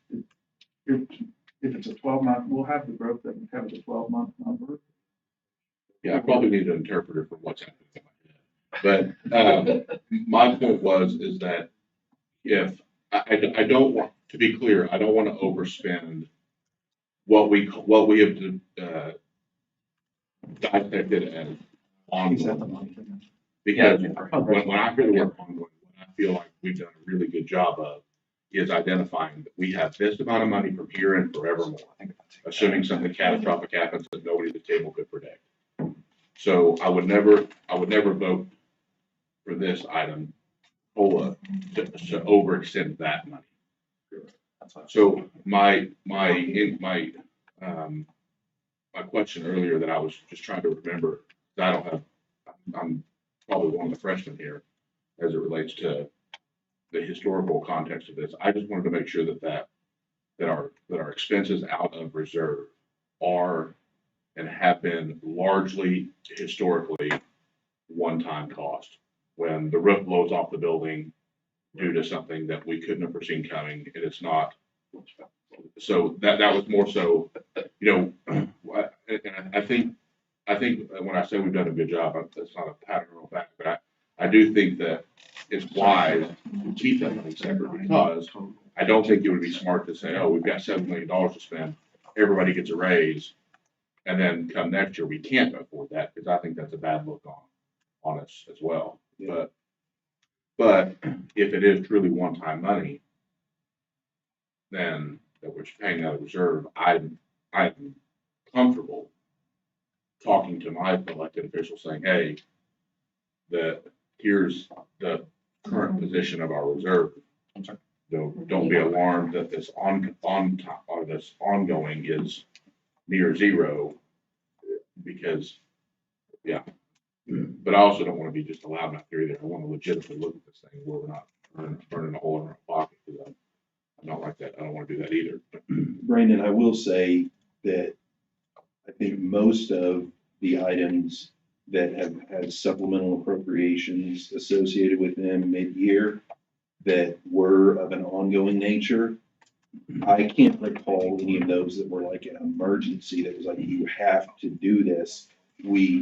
We funded those knowing that there would be ongoing expenses, and we were willing to bite that off to go ahead and approve that. But we could have, if we were in a situation like this, we could have just declined those and said, hey, you know what, great idea, we just don't think we can afford that in the future, as opposed to an elevator that's flooded and we have to come up with money to fix it. That's an emergency and we don't have a choice. Most of the ongoing supplemental appropriations are associated with things that we can make a choice and say no to. I mean, Christie, I really respect your opinion on this. I mean, yeah. I mean, is what I'm saying tracking at all, or is it, are you still, you know? No, I think we definitely have to keep them separate, and I view the ongoing, just as you described. It makes me really, we've always kind of said, let's keep $1 million in reserve, and we're about to go against what we would. Yeah. As far as. Right.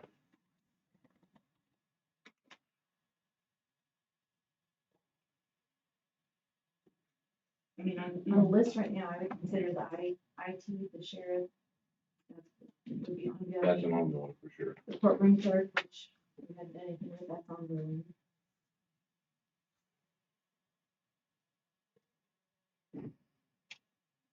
Well, we have a good idea of what we're looking at. We looked at different scenarios with the different percentages. We understand what the CPI is.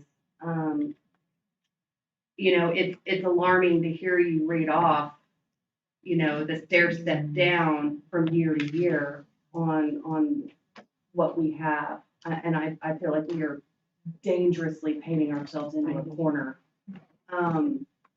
So just assuming we have sufficient information to take back to our elected officials, why don't we do that and think about it?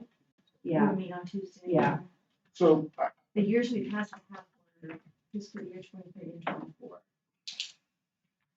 And those were because of employee benefits issues. And now that we are funding up front, and we've got the pharmacy that is, okay, he's not in here, but it's generating funds to help supplement those types of increases. It gives us a little more wiggle room on employee benefits than what we've had in the past. Christie, can you give me those year-to-year increases? As far as the What we were supplement, adding to, yes, as far as the supplement. So what I'm reading off is the total reserve after the September supplement. So that would be what was in there July 1 plus what we added. So let's just start fiscal year 20. That one's an anomaly. Let's not do that one. That was like 11. Okay. So 21, 5.8 million. 22, 4.3 million. 23, 3.5 million. 24, 2.7 million. 25, 1.9 million.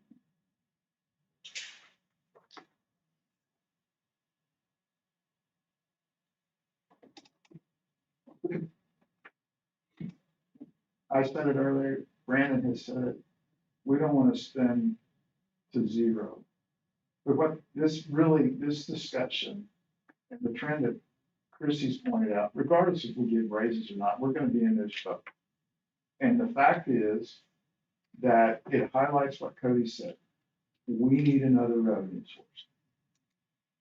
And so if we're scared to take care of our employees like we need to take care of our employees, because I get it. It's a fine line we're walking, but we need to take care of our employees. Because if this trend holds true, guess what's going to happen in 3 to 5 years? What Brandon talked about, every year the CPI increases. Well, their salary goes backwards by that. Well, you remember before we started COLAs 9 years ago, because I think we reconstituted like 11 years ago. And I remember having a little bit of a conversation that first year with everybody. And then that second year, more of a conversation. And then that third year, actually pushing forward on a COLA, and we got it then. But up until then, it had been like 12 years since a lot of folks had had a pay adjustment. And that wasn't on me, because Willa was still the commissioner at the time, and every year that Willa was here, she did merit-based pay increases. Whether we got more money in our budget or not, she made sure to take care of that. Is that correct, Joe? That's correct. So the COLA didn't affect us because we were going to get an adjustment. We got an adjustment during that 12 years, and we would have gotten it if there was no adjustment, because Willa was going to do that was her main priority. So that pitch was for everybody else that are in situations where they work in areas that don't have special funds that, give them a little bit of flexibility, and have not had pay increases for 12 years. So when you talk about CPI at even 2% over a 12-year period, I mean, you look at people's actual pay versus their actual expenses. I mean, that is a huge fall from where they were the 12 years prior. So I just would hate for us to get back to that practice. I also want to bring back up that conversation we had a couple of weeks ago where I mentioned that the legislation is looking at ways of changing ad valorem, either offering more tax savings programs for property owners, exempting certain properties. That's the forecast that we see coming, even a potential elimination of ad valorem. So, Are they also having conversations along with that as far as alternative funding for there's those been no like us? mention, there's been no mention Not at of all. any at all. No corresponding supplemental. It's just, let's do away with this Mhm. with no consequences behind it. Well, That's the there's consequences behind Well, it. from their standpoint, it's just a good idea, let's do it. But there's No consequences on their on their side. Yes. But from our side, yeah, exactly. And that's what I've been saying the last 5 or 6 years. We are headed down this pathway, seeing our expenses escalate to what they are versus what our income revenue streams are going to be. And so that's what's been my concern over the last 5 or 6 years. And try to bring that to everyone's attention. So Joe, what is your number? You're talking 2.7 or just the remainder of the year? Albert's got it up there, because he was kind enough to do that for us. in my What is it, the conversation, 991? but I think in my conversations with other counties that have a other revenue sources, their reserves are anywhere from 13 to 30 million. As far as the large accounts go. I mean, one thing I would like to, if we are doing an exact COLA, if that's truly what if that's the intent, regardless of how we word it, I would say that 3.2 is probably the actual number. Just because if we take 2.7 this year and then the 0.5% that we did not give last year. So 3.2. Well, I mean, maybe. Just give you an idea. Yeah, I mean, if it's easy, if you can copy and paste those formulas and the cells below for a 9-month.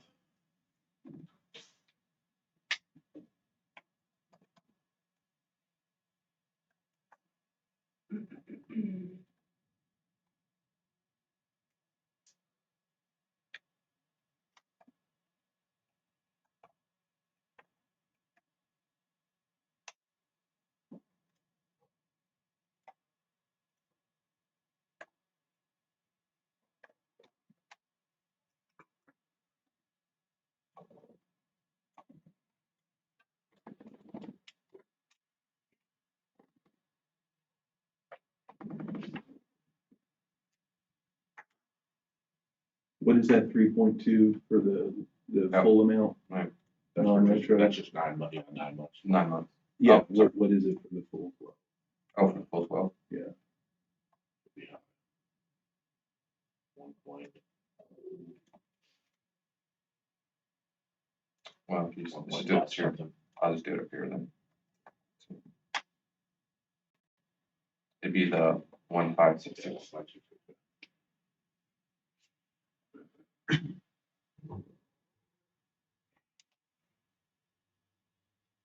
And then what was the 3% retro? Take 80,000 off. Oh, yeah.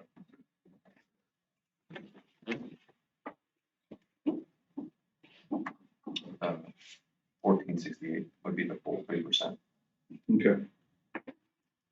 So we have full calculations and 9-month calculations for 2.7%, 3%, and 3.2%.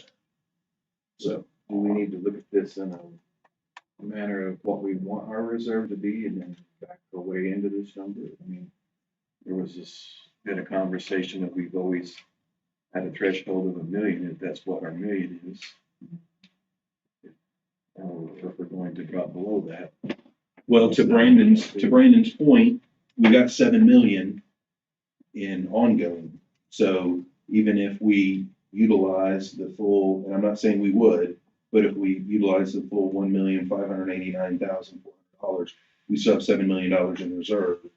And if we're wanting to hold 1 million in reserve for other stuff, that gives you 7 years of holding $1 million in reserve if you use that 1 million every single year. So we're not depleting down to nothing. Now, as we move through the year, we'd have to be really careful on whether we fund, for instance, the court clerk. If we fund this and then we have a conversation about adding employees, that's an example of let's say we don't have that conversation at September supplement, let's say we're having that conversation in December, right? Then we say, are we going to fund this or not? Because it's not something that we absolutely have to, although it's something that they really, really need, but we may not be able to bite that off because that would be an ongoing expense. We have the ability to make those decisions. That's different than in December, we have a flood in the elevator shafts again, and we have to come up with $200,000 to cover insurance deductibles and whatever. Those are one time. We don't really have a choice. We have to do that. But we have the $7 million to cover that, if that makes sense. So we still have flexibility. It's just we may have to say no on some items that otherwise we may not want to say no, but it's because we would be choosing our current employees and their pay over other things that would be ongoing expenses. Yeah, I was actually gonna make a 2-part recommendation depending on what we did. And so if $1 million, because I've always kind of understood $1 million to be our magic bottom number. If that were the case, I would see if there would be some way that on that $7 million watch list of one-time money, if we could just make notes on there that says $1 million for FY 25-26 or 26-27, and then $1 million for 27-28, 28-29, 29-30, and so on. That way, and obviously we could adjust that depending on what the budget is every year, but at least that would guarantee us, kind of to what Cody was saying, for 7 years, at least a minimum of $1 million guaranteed in the reserve for at least the next 7 years. We can make that notation, but we. But yeah, where we can't ever buy anybody in the future, but I will offer that if we are absolutely able to, I would think doing a retro over doing a non-retro, because that's what we've done in the past. That's what our employees kind of count on and expect. I think consistency is important. I would, just like to throw that out there. so can we go back just to make sure? So, To where? I'm not sure yet. Okay. So Where you started the deck. playing with the verbiage of ongoing money. If we add in Rick's position, how much is that? Rick, 62,250. is that annualized? No, Okay, so whatever the annualization, so imagine take 62,250, Something. divided by 9 times 12. yeah, 83,2. Okay, we'll call it 83 grand. So that number, and then let's just pretend the 55,000 that goes to MIS.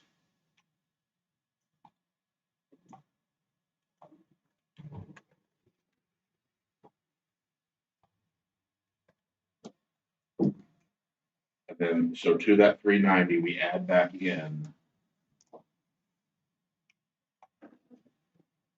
the ongoing operations number from the watch list, right? So that's 1061 07730, 07730. Sorry, 1061 077.30. So that is technically the amount of money that we have. Again, I'm just talking out loud here. No, it helps to see. That's the amount of money that we have, that we can guarantee that we will have at least starting July 1 of next year. Right? Well, Of course, the rest of the month, I'm not sure, but.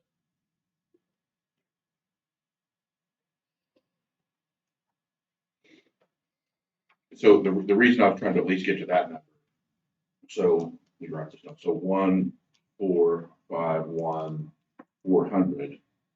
We go back over to that COLA tab, COLA sheet. You could do the 2.7% retro, you could do the 3% 9 months. Yeah, the 3.2% retro would be over that. Right. That'd be 1,566. But, so, kind of to Paul's point earlier, though, let's pretend for a second that come July of next year, or even September of next year, we have not gotten, let's say that we get exactly the same amount of money we got this year, because that's all we know for sure today.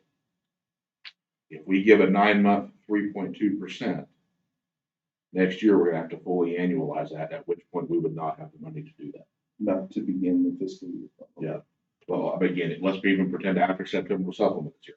We probably won't be, but I also don't really wanna, I wanna be, I don't wanna use borrowed dollars either. Well, yeah, that's where I was getting with on the consistency, not just for the employees, but for the employer. If we retro it back and we fund it for the full 12 months, then we know what that full expense is gonna be for that next fiscal year. So for instance, Right. if you did a 2.7% retro, that's $1,104,000. If you do a 3% 9-month, that's $1,101. They're basically the same amount, but I think from a planning and everything, it would be better to do the 2.7 retro, because then we know that we have the annualized for the next year already baked into the budget. I think I agree.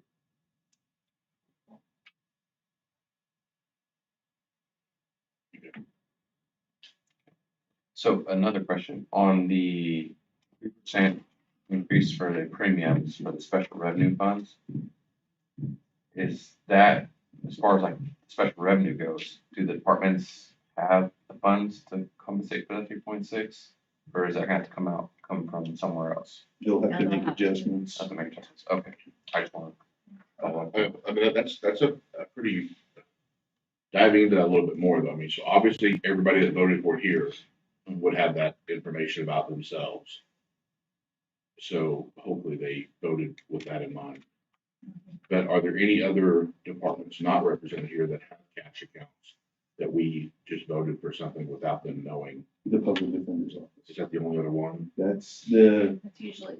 the one that had issues in the past. Well, we had issues in the past. Well, but you were at the table. I mean, Yeah. as far as people that aren't at the table. But I mean, it is what it is. I mean, it's a cost that is more expensive, and I mean, that it's a pass through, in my opinion, going back.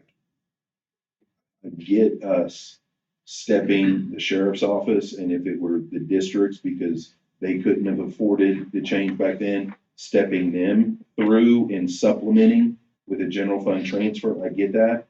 I don't think we should have done it for the public defender's office back in the day, because they're not a county entity. It's just a pass through, so they should be paying whatever that expense is, because they're a separate entity. Okay, I just wanted to make sure that, to Albert's point, that we didn't need to add anything else. Because I do not want to be short-sighted about any possible recommendation that we make on Tuesday regarding these numbers.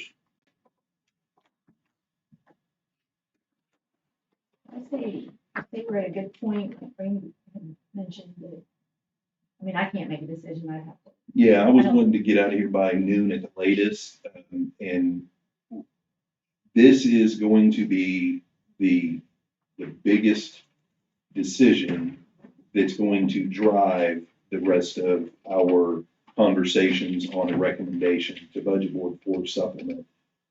And I don't think, I mean, it seems to me like we're probably not ready around the table yet to make a call on that. So if there's any more conversation on this that people want to have to help them come up with an idea, so they have enough information to be prepared on Tuesday to have that conversation, or if there's something else that somebody wants to bring up before we get out of here. The only thing I would add, looking at that list, is there anything else anybody else can think of that would need to come out of ongoing money? I mean, really, anybody. The only thing I can think of is, did I miss something? Why are we taking some ARPA interest out? Are y'all putting it somewhere else, or? That was just to It would get notate. added, it would get added to the one time. Oh, okay. So it would actually drive that $7 million up. Like we were talking about, we have $1 million for 7 years, now it's really. Right. 1.1 million for 7 years. My memory's not great, and my notes are somewhat the same. Would it be possible for you to send everyone around the table what the 2.7, or maybe do 2.5, 2.7, and 3.2 at a 9-month and a 12-month cost on the COLA, merit? What were the percentages again? 2.5? Yeah, 2.5, 2.7, 3, and 3.2. I think those are the numbers of Okay. You know, Christie, Will you just do the 2.5? Christie, I know that we've always got the numbers for how much money we had in reserve at the end of September supplementals. We've got everything settled. Is there a number that we track ongoing on how much we spend out of the reserve? Yeah. Total, and I know I passed it out, but I would gladly send it. Total reserve after September supplement, the reserve that was spent, and then the reserve that lapsed. Yeah, Okay, I can send it all. I mean, yeah, so maybe, It's a little, and when I have a total reserve after September supplement, I have an H by it, that was the high year. And last year was low, but then there's notes to pay attention to, because when you start seeing 10 million, 8 of it was on or one time. But I can send it to you. okay. Or I can send it. So you're saying over that course of time, we spent $10 million? No. I'm saying that the September supplement, for 24-25 was 10 million, but 8 of it was. I see. One time. So I'm trying to, where you can look at this with the notes and still determine how much. So we really have 2 million. 1,993,441.9. Then what you're looking for is of that 1.9, what did we actually spend? Well, really just in general to kind of know how much we, I'm assuming the $1 million minimum reserve came from historical context on how much roughly we spend, but I guess what I'm saying is that for the past 20 years, on average, we've only spent $184,300.10 out of reserve. $1 million is just entire overkill. Good overkill, but overkill. And go back to what Cody said earlier about employee benefits. I bet a majority of that Has been, Yeah, it the has vast been majority of transfers.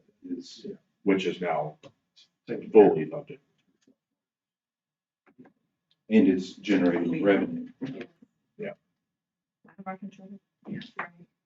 That's the big one.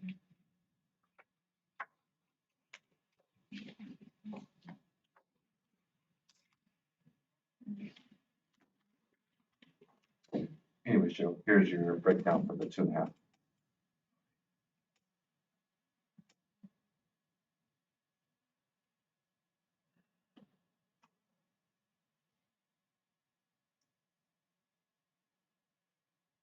Thank you. Yeah, if you'll just acknowledge it, so. Okay. And then, Is that right? So it's 9 months is only a difference of $800? yeah, from 2.5 to 2.5 to 2.7.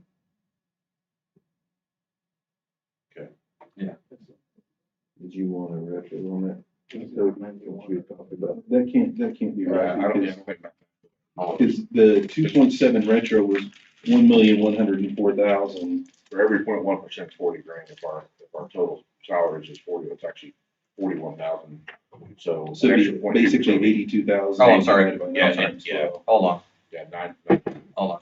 I 9 know, months of 82,000. sorry. I need a hard code in here. He's gonna send us the 9 month for each of these, and then he'll send us an email. There we go. So now we're getting Yeah. Yeah, I get that. It's not, it just needs an extra placeholder. I get it. He just didn't put an extra 0 on there. Yeah, 1321804. Yeah.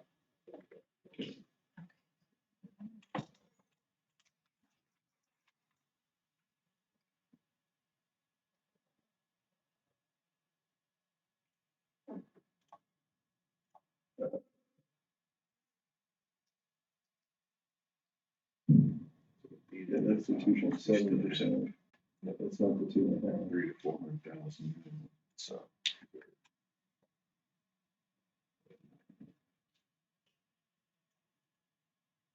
So Chris, you will send that sheet out so we can kind of examine that as well. Okay.